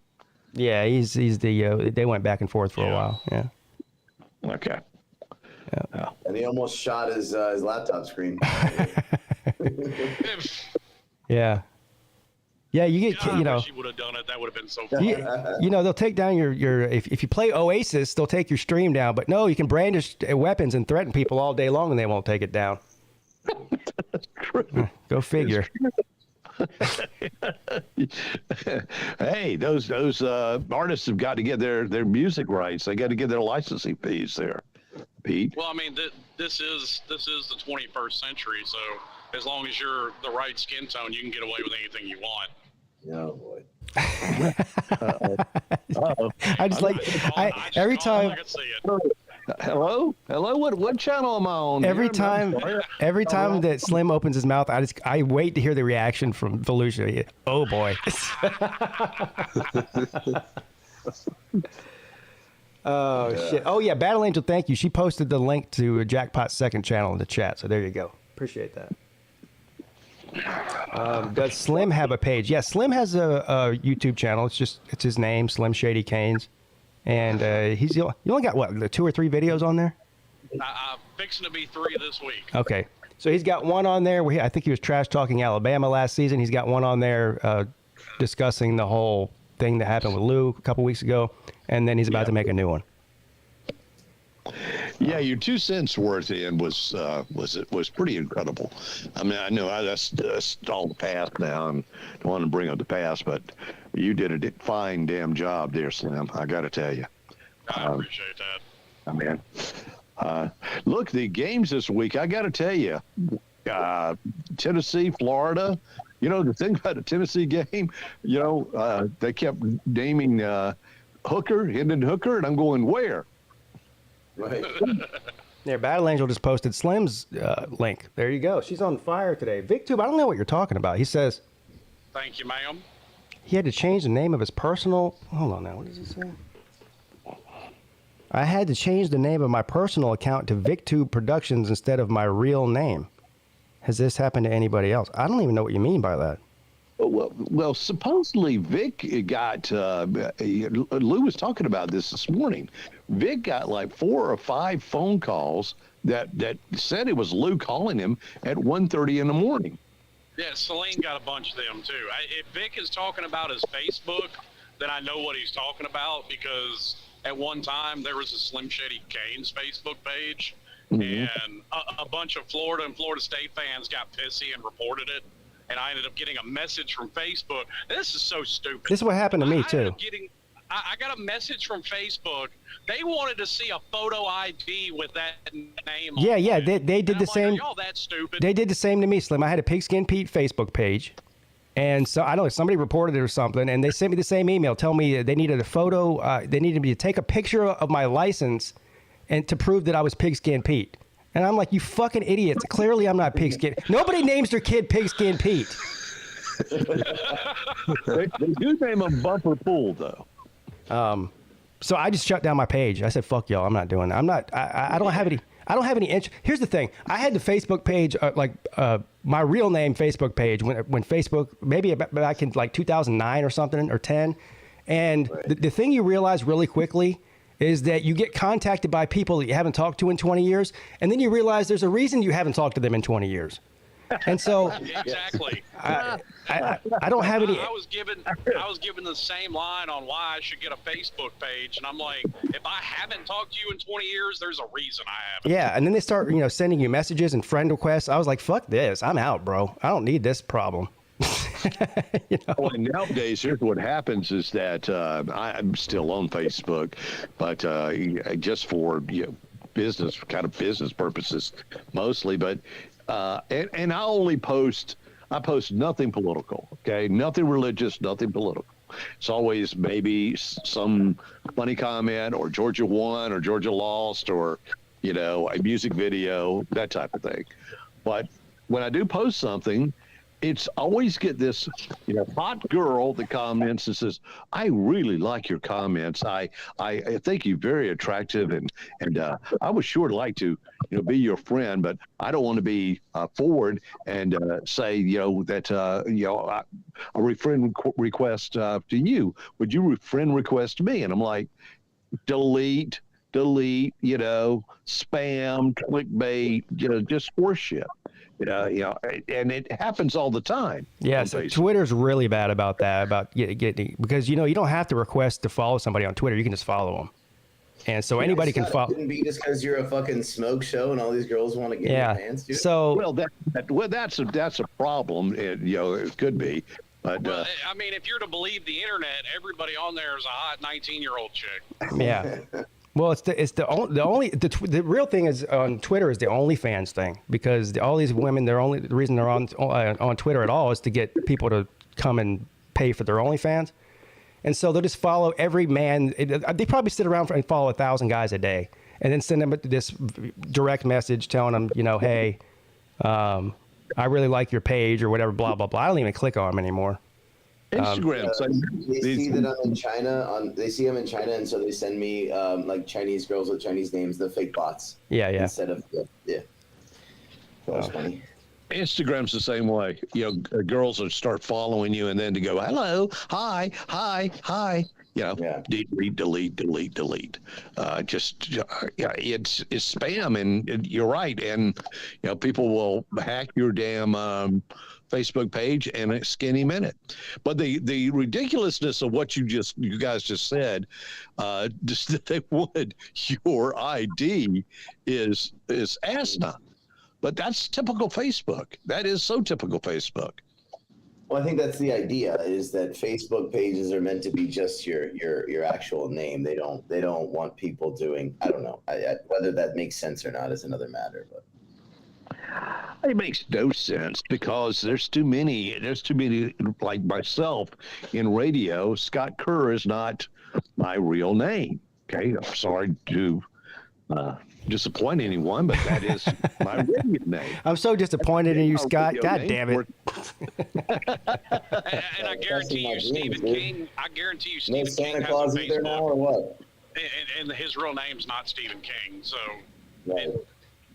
it doesn't make any sense. The funny thing, see, I know Pete's real name. Pete and I've changed our real names before, but I use that kind of as almost a safety. That there's certain people I really don't want them to know my real damn name out there, and to steal my identity in any way. They want to steal Scott Kerr, go right ahead. Scott Kerr's got no damn bank account, so at all. So they can do what they want. Yeah, it's still funny. I doubled up on that, because even the people that know my name as Alex, that's not my real. That's my middle name anyway. So, and that's part of my middle name. So. You really still don't even know who the hell I am. There you go. Although I'm pretty sure we can extrapolate what the actual middle name is, but Well, yeah, but even then, it's still only my middle name. True. I've got to the point now, I'm so used to being called Pete on YouTube, and by so many people, pretty much every day of the week for 5 years now. I'll answer to either one. I mean, it's almost like it's almost like it is my real name, according to some people now.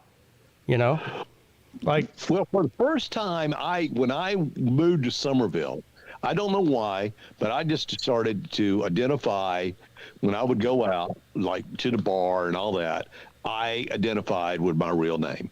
and I tell people my real name. Yeah. And so when I go to the bar, then they call me my real name, which I feel comfortable with. I just felt like it's time, that I be me, instead of, this facade or radio guy.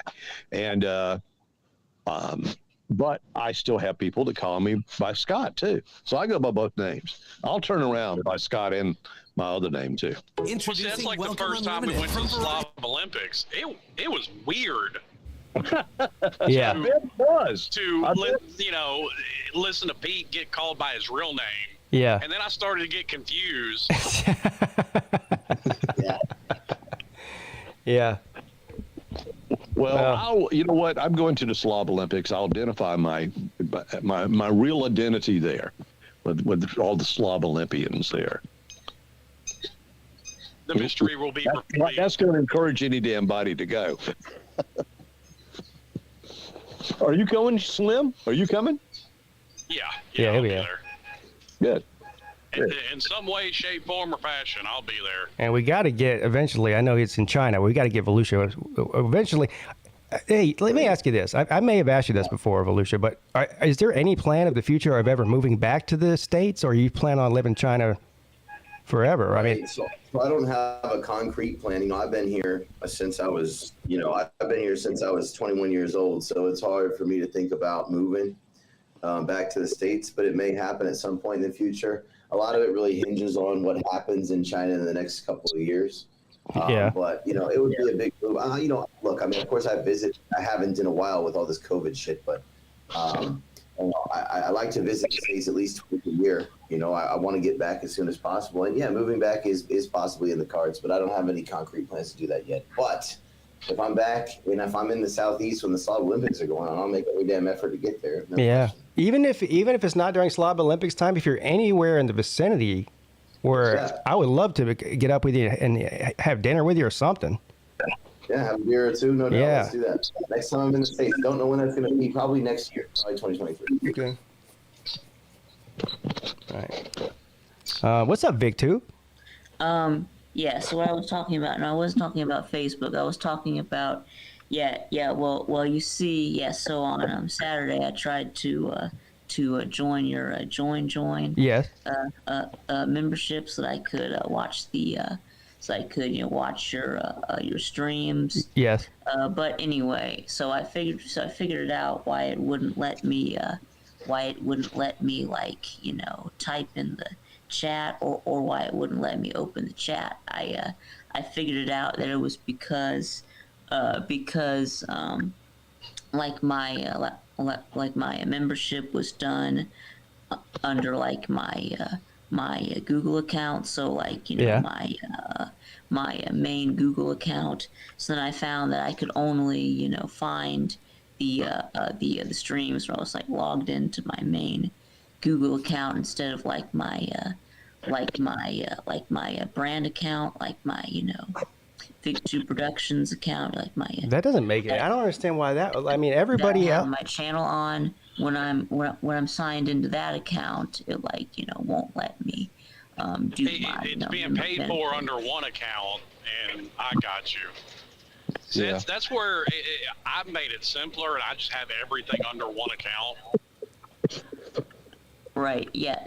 So and then so then right now I am signed in as my main account, and I just changed the name from my real name to Big2 Productions. Oh, I see what you're saying now. All right. Yes, now I've been chatting in the chat as Big2 Productions. Because I see you in there as VicTube and your name's green, like you're a member. So I see what you're saying. But you're not on your main page. Like if I click this, it doesn't take me to Big2 Productions, the YouTube channel. Is that what you're telling me?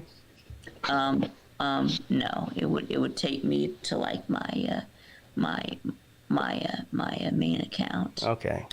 Which would not have any videos on it. So. Right. Okay. Well, I'm glad you figured it out. I guess whenever I want to, join the join streams, I'll just have to log in under my main account and then just change the name to Big2 Productions, and then. Or what you can do is end the membership on that account and restart it under your Vic2 Productions account? Well, I tried to do that, but it wouldn't let me. Oh, okay. Huh. I wonder why. Same thing. Again, I don't know. Why are they blocking people from joining my join? I don't like this. I thought technology was supposed to make life easier. I know. It's not. I know. Now I found out why it was so hard for me to find the streams. Like, there we go. Yeah, I don't know why. Technology just makes surveillance easier. That's all. Yeah, right. Yep. Yeah. So far, so good. And why I can't get the member benefits on. I should be able to just get the member benefits on all of my accounts, right? I mean, or all of my accounts at once. It would be so much. You should send a tersely worded email to the executives at Google. Yeah, I'm sure they'll read it. I should. Shouldn't I? I'm sure they care. Yeah. Yeah, the whatever the complaint thing they use for YouTube is completely useless and pointless. If you send an email to YouTube to complain about anything, you get a robot response immediately. Nobody Unless looks at you're it. Oasis or Metallica. Unless you're Oasis or Metallica or fucking Weird Al Yankovic. Yeah. Now, from what I've heard, those people with like 1 million subscribers, they have like a direct phone number that they call. Yeah, who knows if that's true? I don't know about that. So anyway, Maybe it is. So after much cussing and yelling and screaming, I finally figured it out. So yeah. You know that Weird Al is coming out with a parody biopic of himself, and it's the actor is the Harry Potter actor. What is it? Yes, Harry Potter playing Weird Al. Yeah, and it looks hysterical that he has an affair with Madonna during his reign. So is this supposed to be a true story? No, it's a parody of his own life. Oh, okay, I got you. I mean, that may actually be true though, because the list of people that Madonna hasn't slept with is probably shorter. Yeah, no, they have actually never met. I had the opportunity to meet Weird Al years ago, the shyest guy I've ever met in my life, until he gets on stage, man, and becomes Weird Al. But I think this is just going to be hysterical. It's going to be funny. I can't wait. He's doing a live show here. He is funny. He is funny. He's doing a live show here, Scott. Is he really? He's coming to the Performing Arts Center or the Coliseum or one of the two. I don't know which one. Then I may just I haven't been to a live show, but for Weird Al, I would think that would be funny and an enjoyable show to go see. Yeah, I don't know exactly what he does. The last one I went to go see, I think, was the last time my wife was pregnant. We went to go see Jeff Dunham live. Oh, really? With Jeff Dunham's great. See, we're lucky. We have a couple of we have about 3 great venues here in Charleston to watch. I mean, everybody comes through here. All the big bands and big concerts and everything. They all come through here. We've got the Performing Arts Center, which is smaller but really nice. The Coliseum, which is a great place. I've seen a bunch. Have you seen any concerts at the Coliseum, Scott? Oh, yeah. The last one, though, it's been a while. The last one I saw was Bruce, the boss, and he broke the record as far as capacity crowd there. Yeah, we went. So when I saw Garth Brooks there, and Jimmy Buffett came a couple years ago, and I thought they said that was the biggest concert they've ever had there. I don't know, but. All right, well, so I'm going to head out now. Yeah, I just came on here because I wanted to air my grievances. Yeah, well, consider your grievances aired, sir. Thank you. All right, Vic, too. See you later, Vic. Yeah. And then the third place is the newest place is I don't even know what they call it. It used to be the Volvo Car Stadium on Daniel Island. It's got a new name now.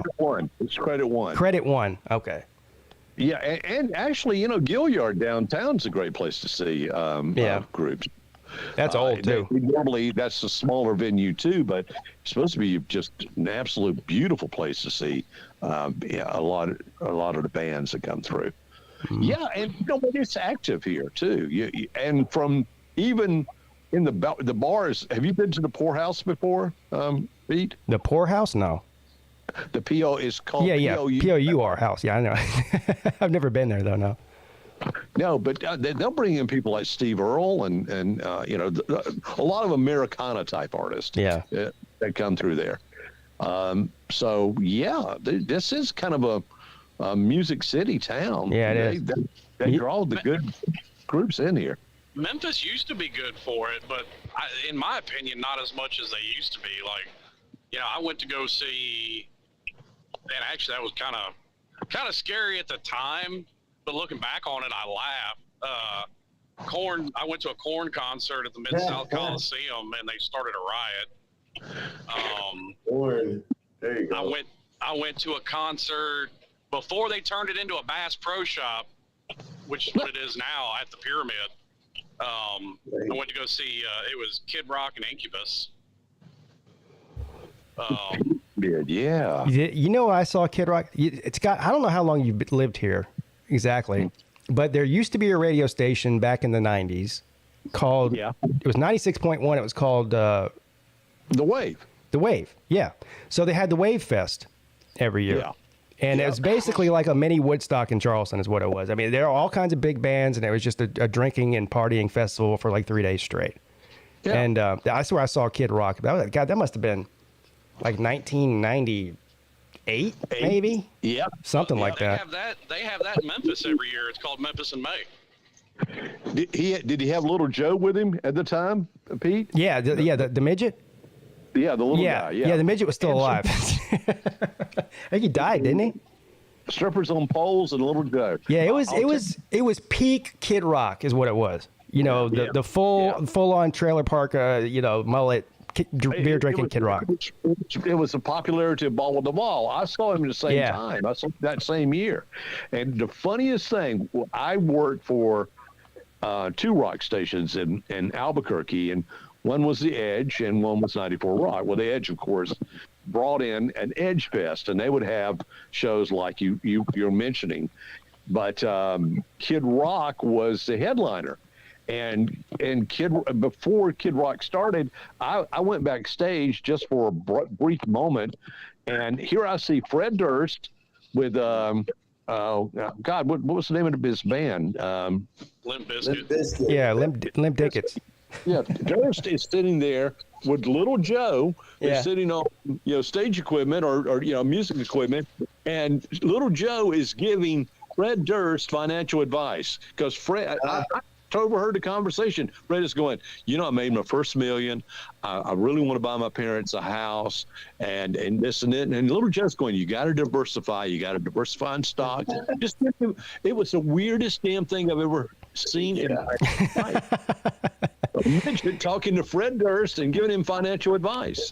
Speaking of, we used to have a radio station in Memphis that would basically do the same thing. They would put on a show on Mud Island every year called 93 X Fest, and it would be like some local bands and smaller name bands, but then they would have a couple of headliners. Like one year it was Crossfade and Shinedown. One year it was Seether and Stained, Breaking Benjamin, 3 Days Grace. Damn, those were always fun shows. The heavy ones. I got to tell you though, the Kid Rock show. What do you think, Pete? That was a fantastic show. Oh, I mean, the place went absolutely nuts. Yeah, I mean, and that's how it was every year. I mean, I wish they still did that. I can't remember exactly what year it was when they stopped doing it. I guess it was after it wasn't 96 Wave anymore, and they changed names. But they've always been a rock station. I think they still are a rock station, aren't they? Well, no, they flipped because what happened was it got too many hands controlled that station. Yeah. Too many people wanted to change the formats of the station, and it had the popularity. The name was popular as hell, but the ratings were not suited. what they're seeing as far as popularity. That's surprising. I know it was really locally produced. They did a lot of local programming, played a lot of local artists, which fit right into at that given time really well. But then they also syndicated the Howard Stern show in the morning. Yep, they did at one time. Yep, and sure then did. Once they went away, he went over to 98. That became the new rock station. After 96 went away, it became 98 Rock, 98.1. Yeah, Rock is still at station. That 93X in Memphis did the same thing, but they didn't syndicate Howard Stern. They syndicated. There was another show like it called Rover's Morning Glory. Because this was back around 2006, 2007. I've never heard of that. Rover's Morning Glory. I've never heard of it. I mean, it was a Stern copycat, but the one thing they did is there was like this wild fan that kept trying to become part of the show, and they called him Dieter, and they kept having him do dumb shit to stay on the show. And I mean, eventually they figured he had done enough. They permanently made him part of the show, but it was a segment every Friday called Dare Dieter. And, they'd make him eat a urinal cake or stick his tongue to a bug zapper.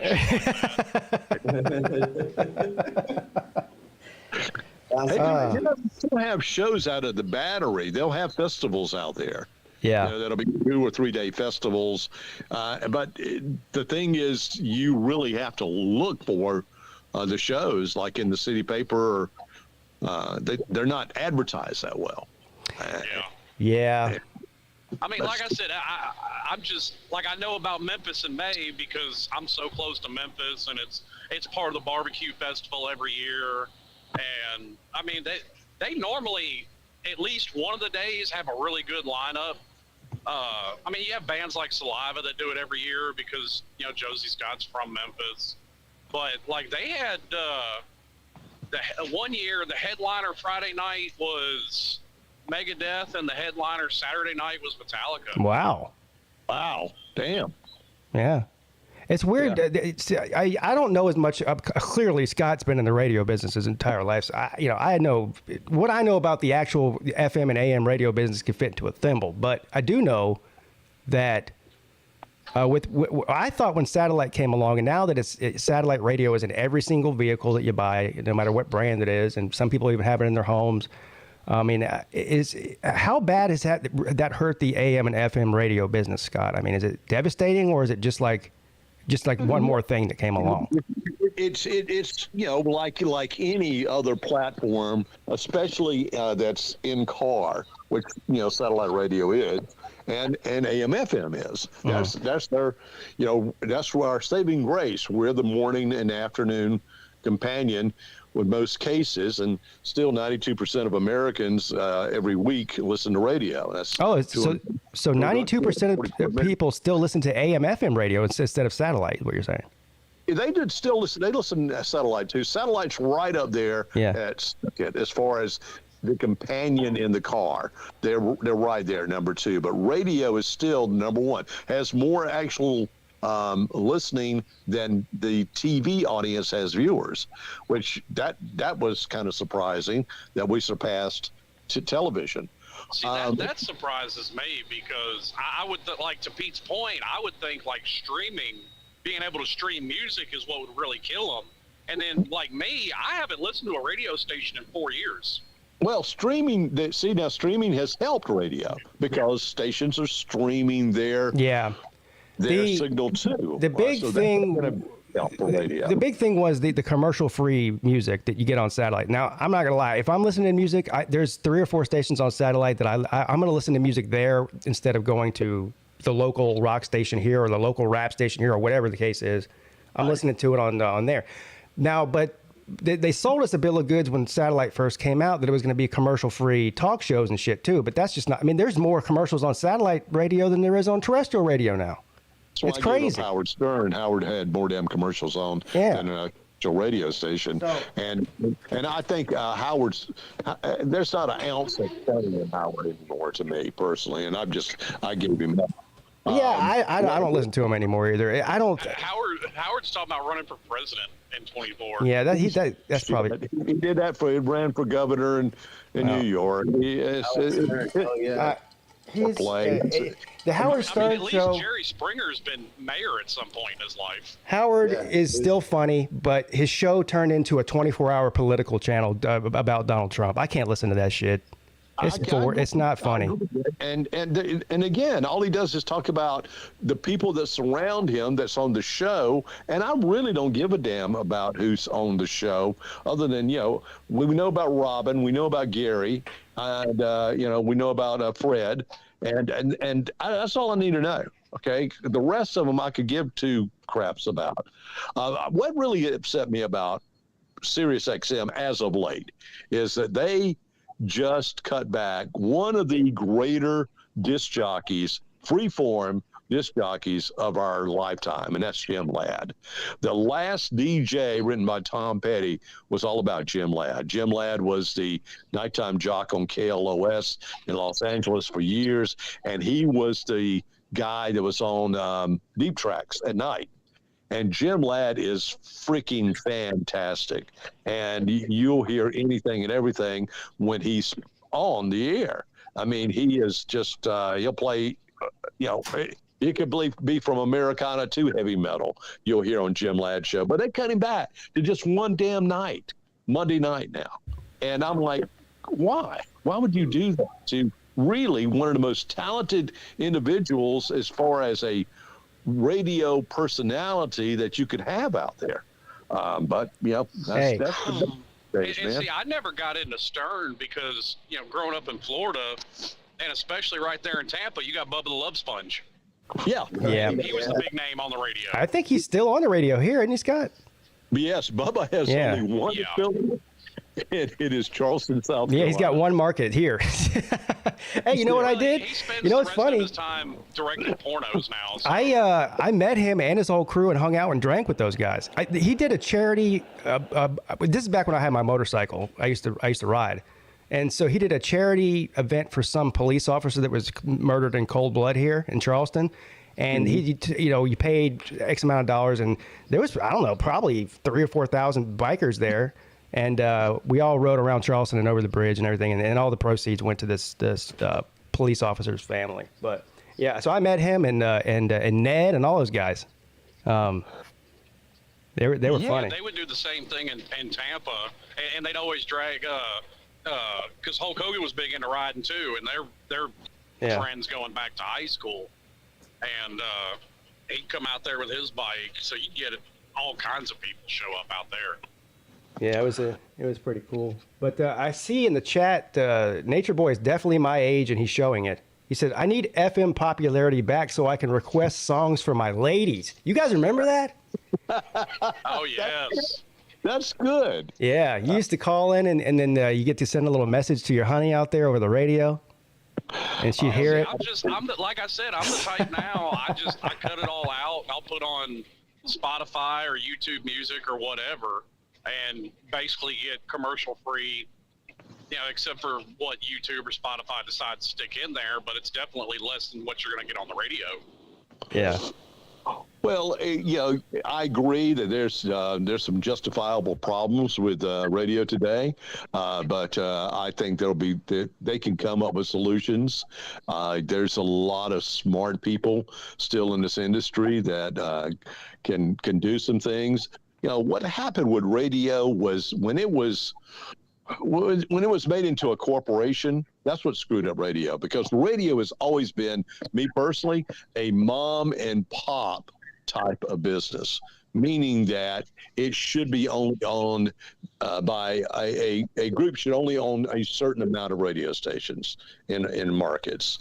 They could only maybe own, let's say, 12 to 18. So you're saying like somebody like Clear Channel that owns how many hundreds of radio stations do they own? Or maybe thousands. 900 and some odd radio stations. Yeah. Heart Media does. Right.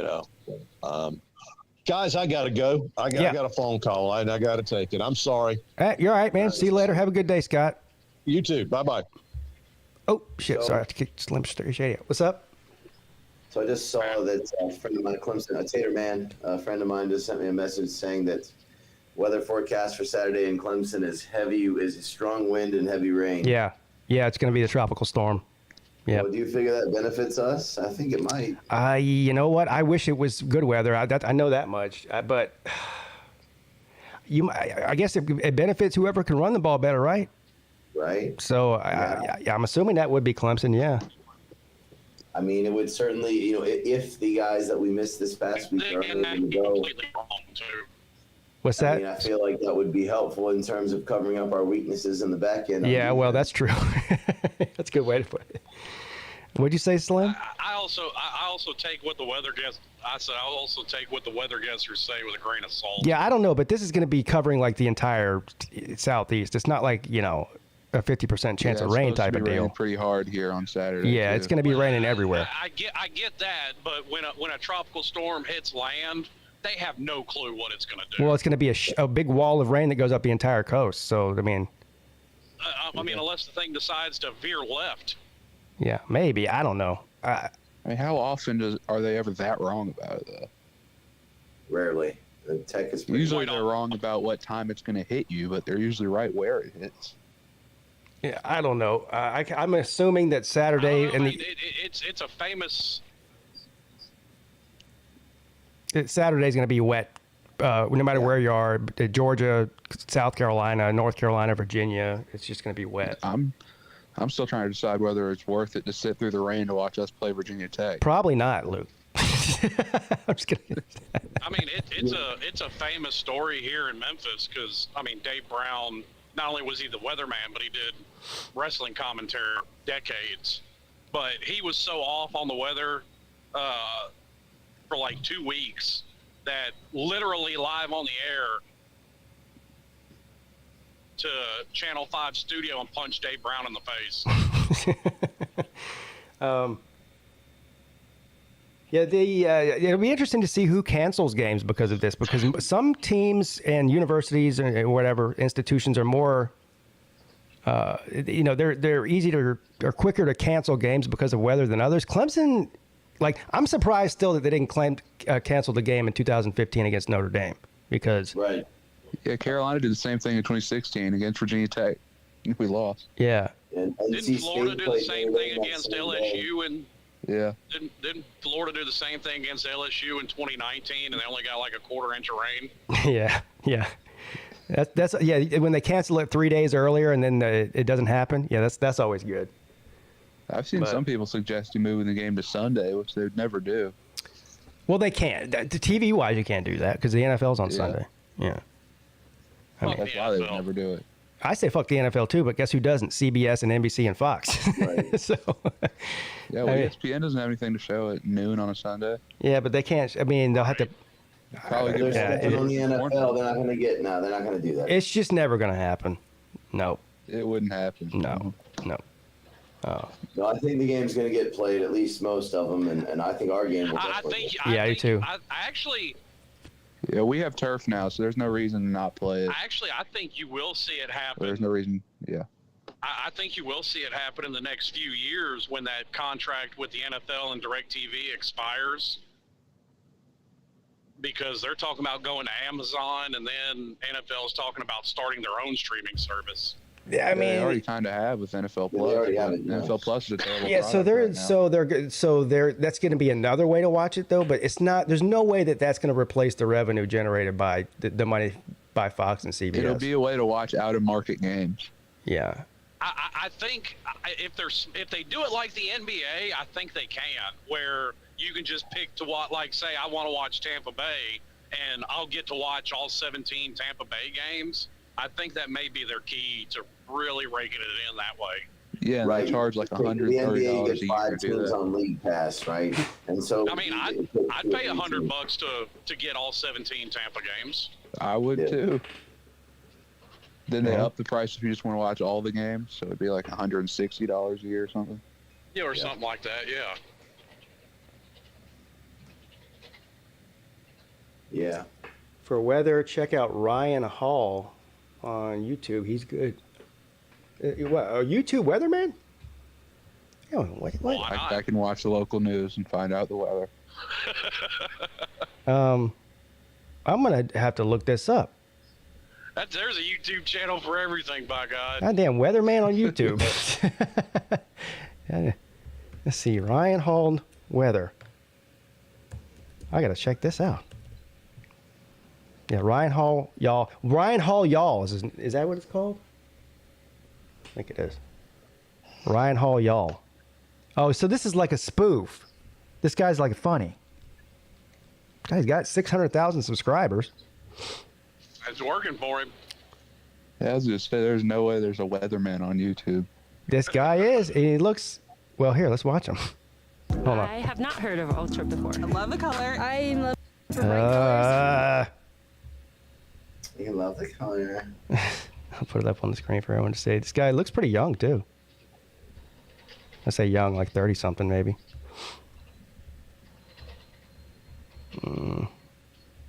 And he's going to talk about the hurricane, so we'll get our information right now. I enjoy the orange coloring. It is very stylish. I like the colors. Am I an ultra guy now? What happened?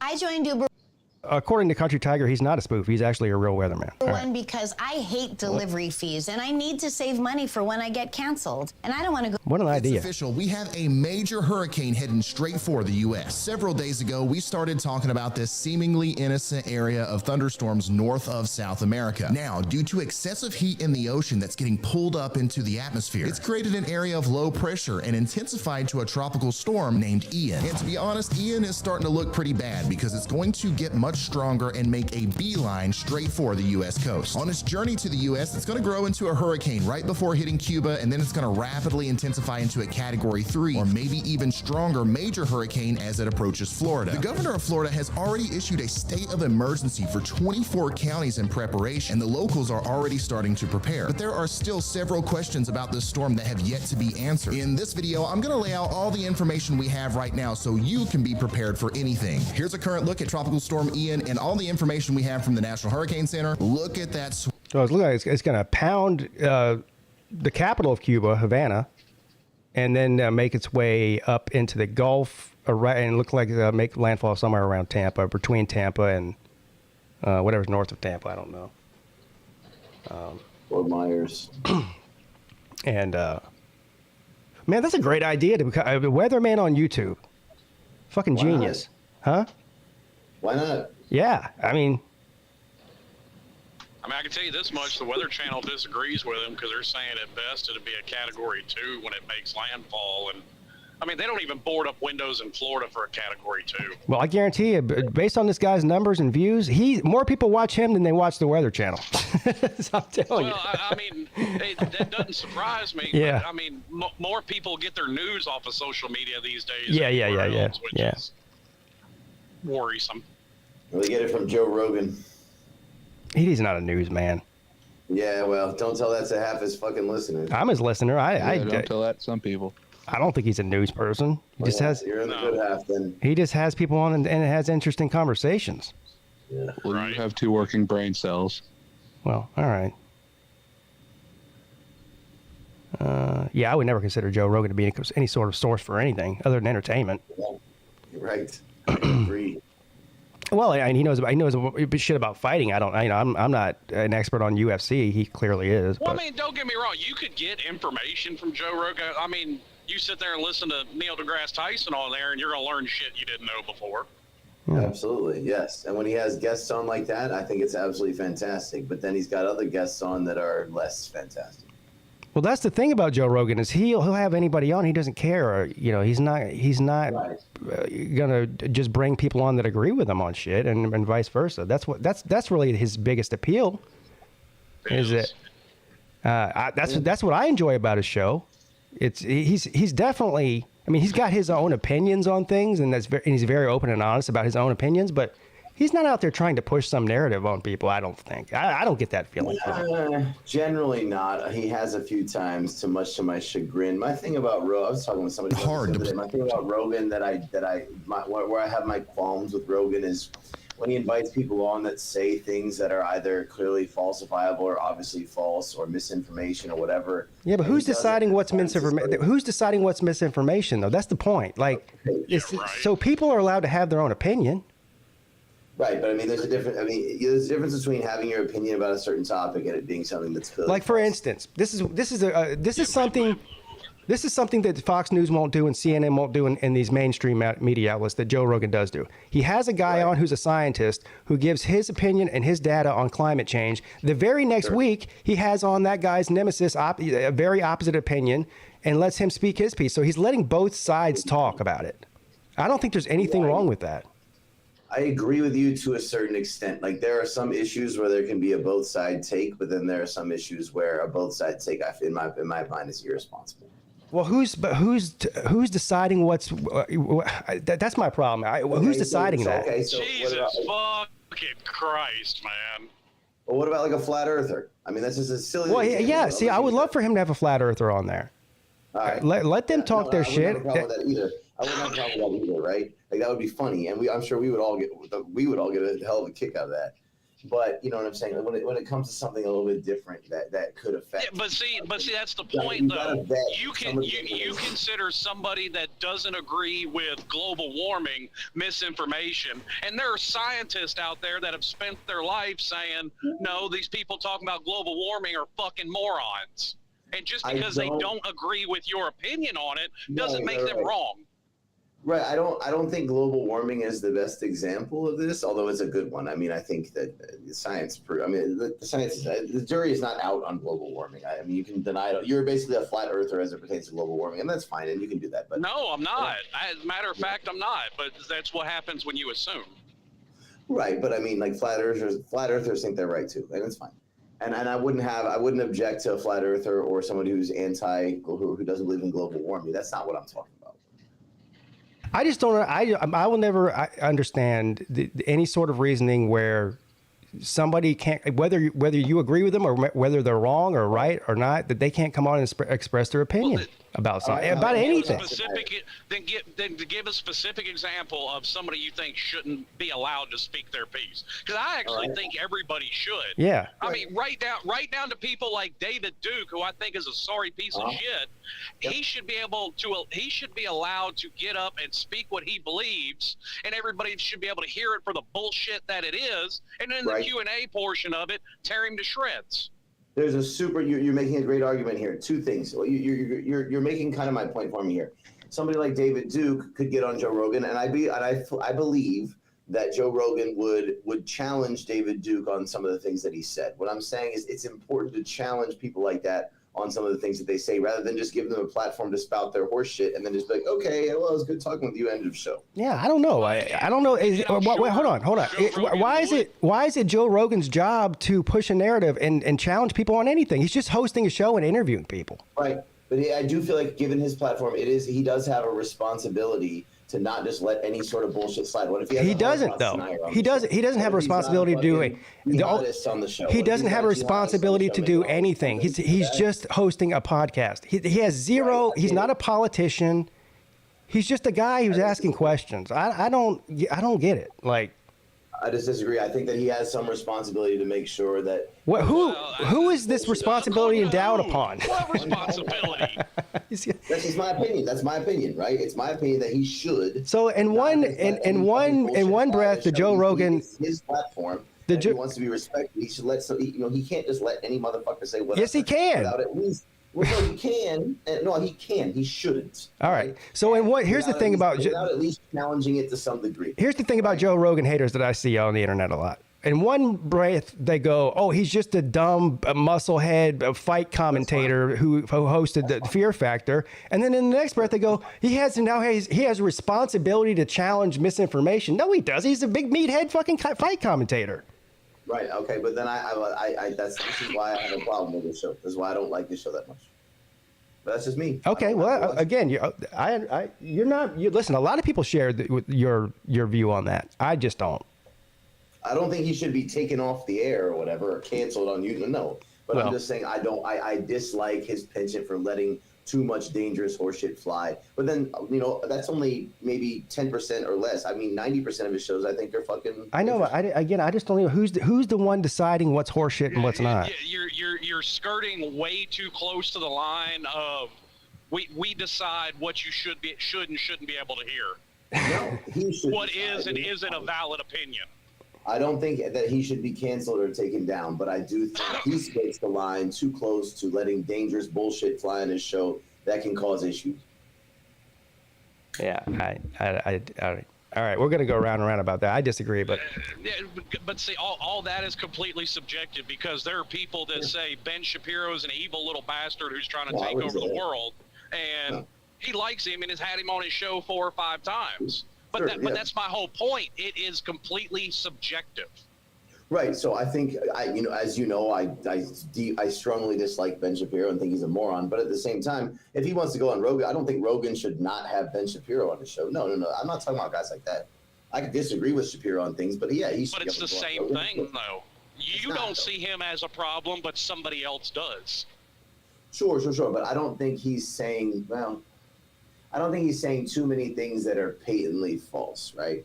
Like, he just has different takes on different issues that I disagree with, but that's fine. I don't think that he should be not allowed. Like, no, I'm not talking about people like that. David Duke would be a good example.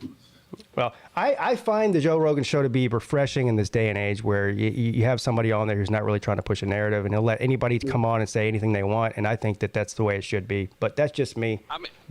I mean, another perfect example, exactly what you're saying of people that shouldn't be allowed to speak because they have dangerous ideas. Alex Jones is one of his best friends. Yeah, I support Alex Jones's deplatforming. I don't think he should have Alex Jones on his show. I think if he does have Alex Jones on his show, well, I think he need to keep that commie bullshit out of my fucking country. That's what I think. A perfect example. If he has Alex Jones on his show and Alex Jones starts spouting off about how Sandy Hook was fake, Joe Rogan needs to be like, hey, buddy, like you need to provide some evidence here. Like this is. Well, I'm pretty sure that that's his opinion, and we have the right to say whatever the fuck we want in this country. Yeah, I understand that. It's his opinion, but it's fucking bullshit. And Joe Rogan needs to step back against it. And he just got sued his pants off for that shit. And rightfully so. So, No, it's not rightfully so. Nobody should ever get sued over an opinion they have on anything. Not an opinion. It's a lie. It's slander. Well, in civil court. No, he's not going to jail over it. Yeah. But I actually do have to go. It's 10 after 1. But okay. Well, we'll agree to disagree on this one, I suppose. Yes, that's fine. Everyone can't have an opinion doesn't mean they should. Yes, they should. Everyone should have an opinion. Yeah, actually. Yes, everybody should. And if you're friends with Joe Rogan, you get to go on his podcast and spout your opinion. If you're not, and he doesn't decide to have you on there, you don't. Just like this show. Exactly. That is not Pete didn't want to. Pete could not let me on here all he wanted, or he could not let Belush on here all he wanted. Yeah, that's right. That's absolutely right. But I choose to because I love both of you. How about that? Cheers. All right. Well, thanks, guys. Another great show, and I'll see you next time. All right, lads. See you later. All right, guys.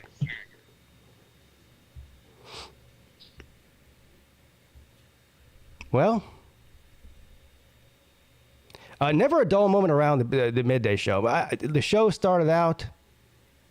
I mean, we go to every place, from football to you name it. I mean, there is really no boundaries around here, and that's really, honestly, the reason that I do this show. Because I like it. I like it like that.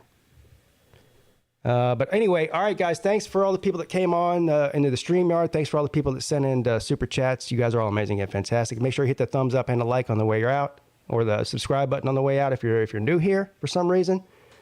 I will be back tonight over on Uncle Lou's main channel for the Lunch Money Show. We'll talk about all the interesting betting lines for this week as it pertains to college football. Tell you how to lose some money. We're very good at doing that. Oh, wait, hold on now. Is Lizard Circus a player? Yeah, sorry. I'm glad you reminded me. I will do that real quick. My fault. That was my fault. Let me find it first. I have a bad habit of doing that. I always say I'm going to play something at the end of the show, and I forget. But I didn't realize how late it was either. We were in that conversation about Rogan and whatnot. All right, here. Hold on. Let me put it on the screen for you.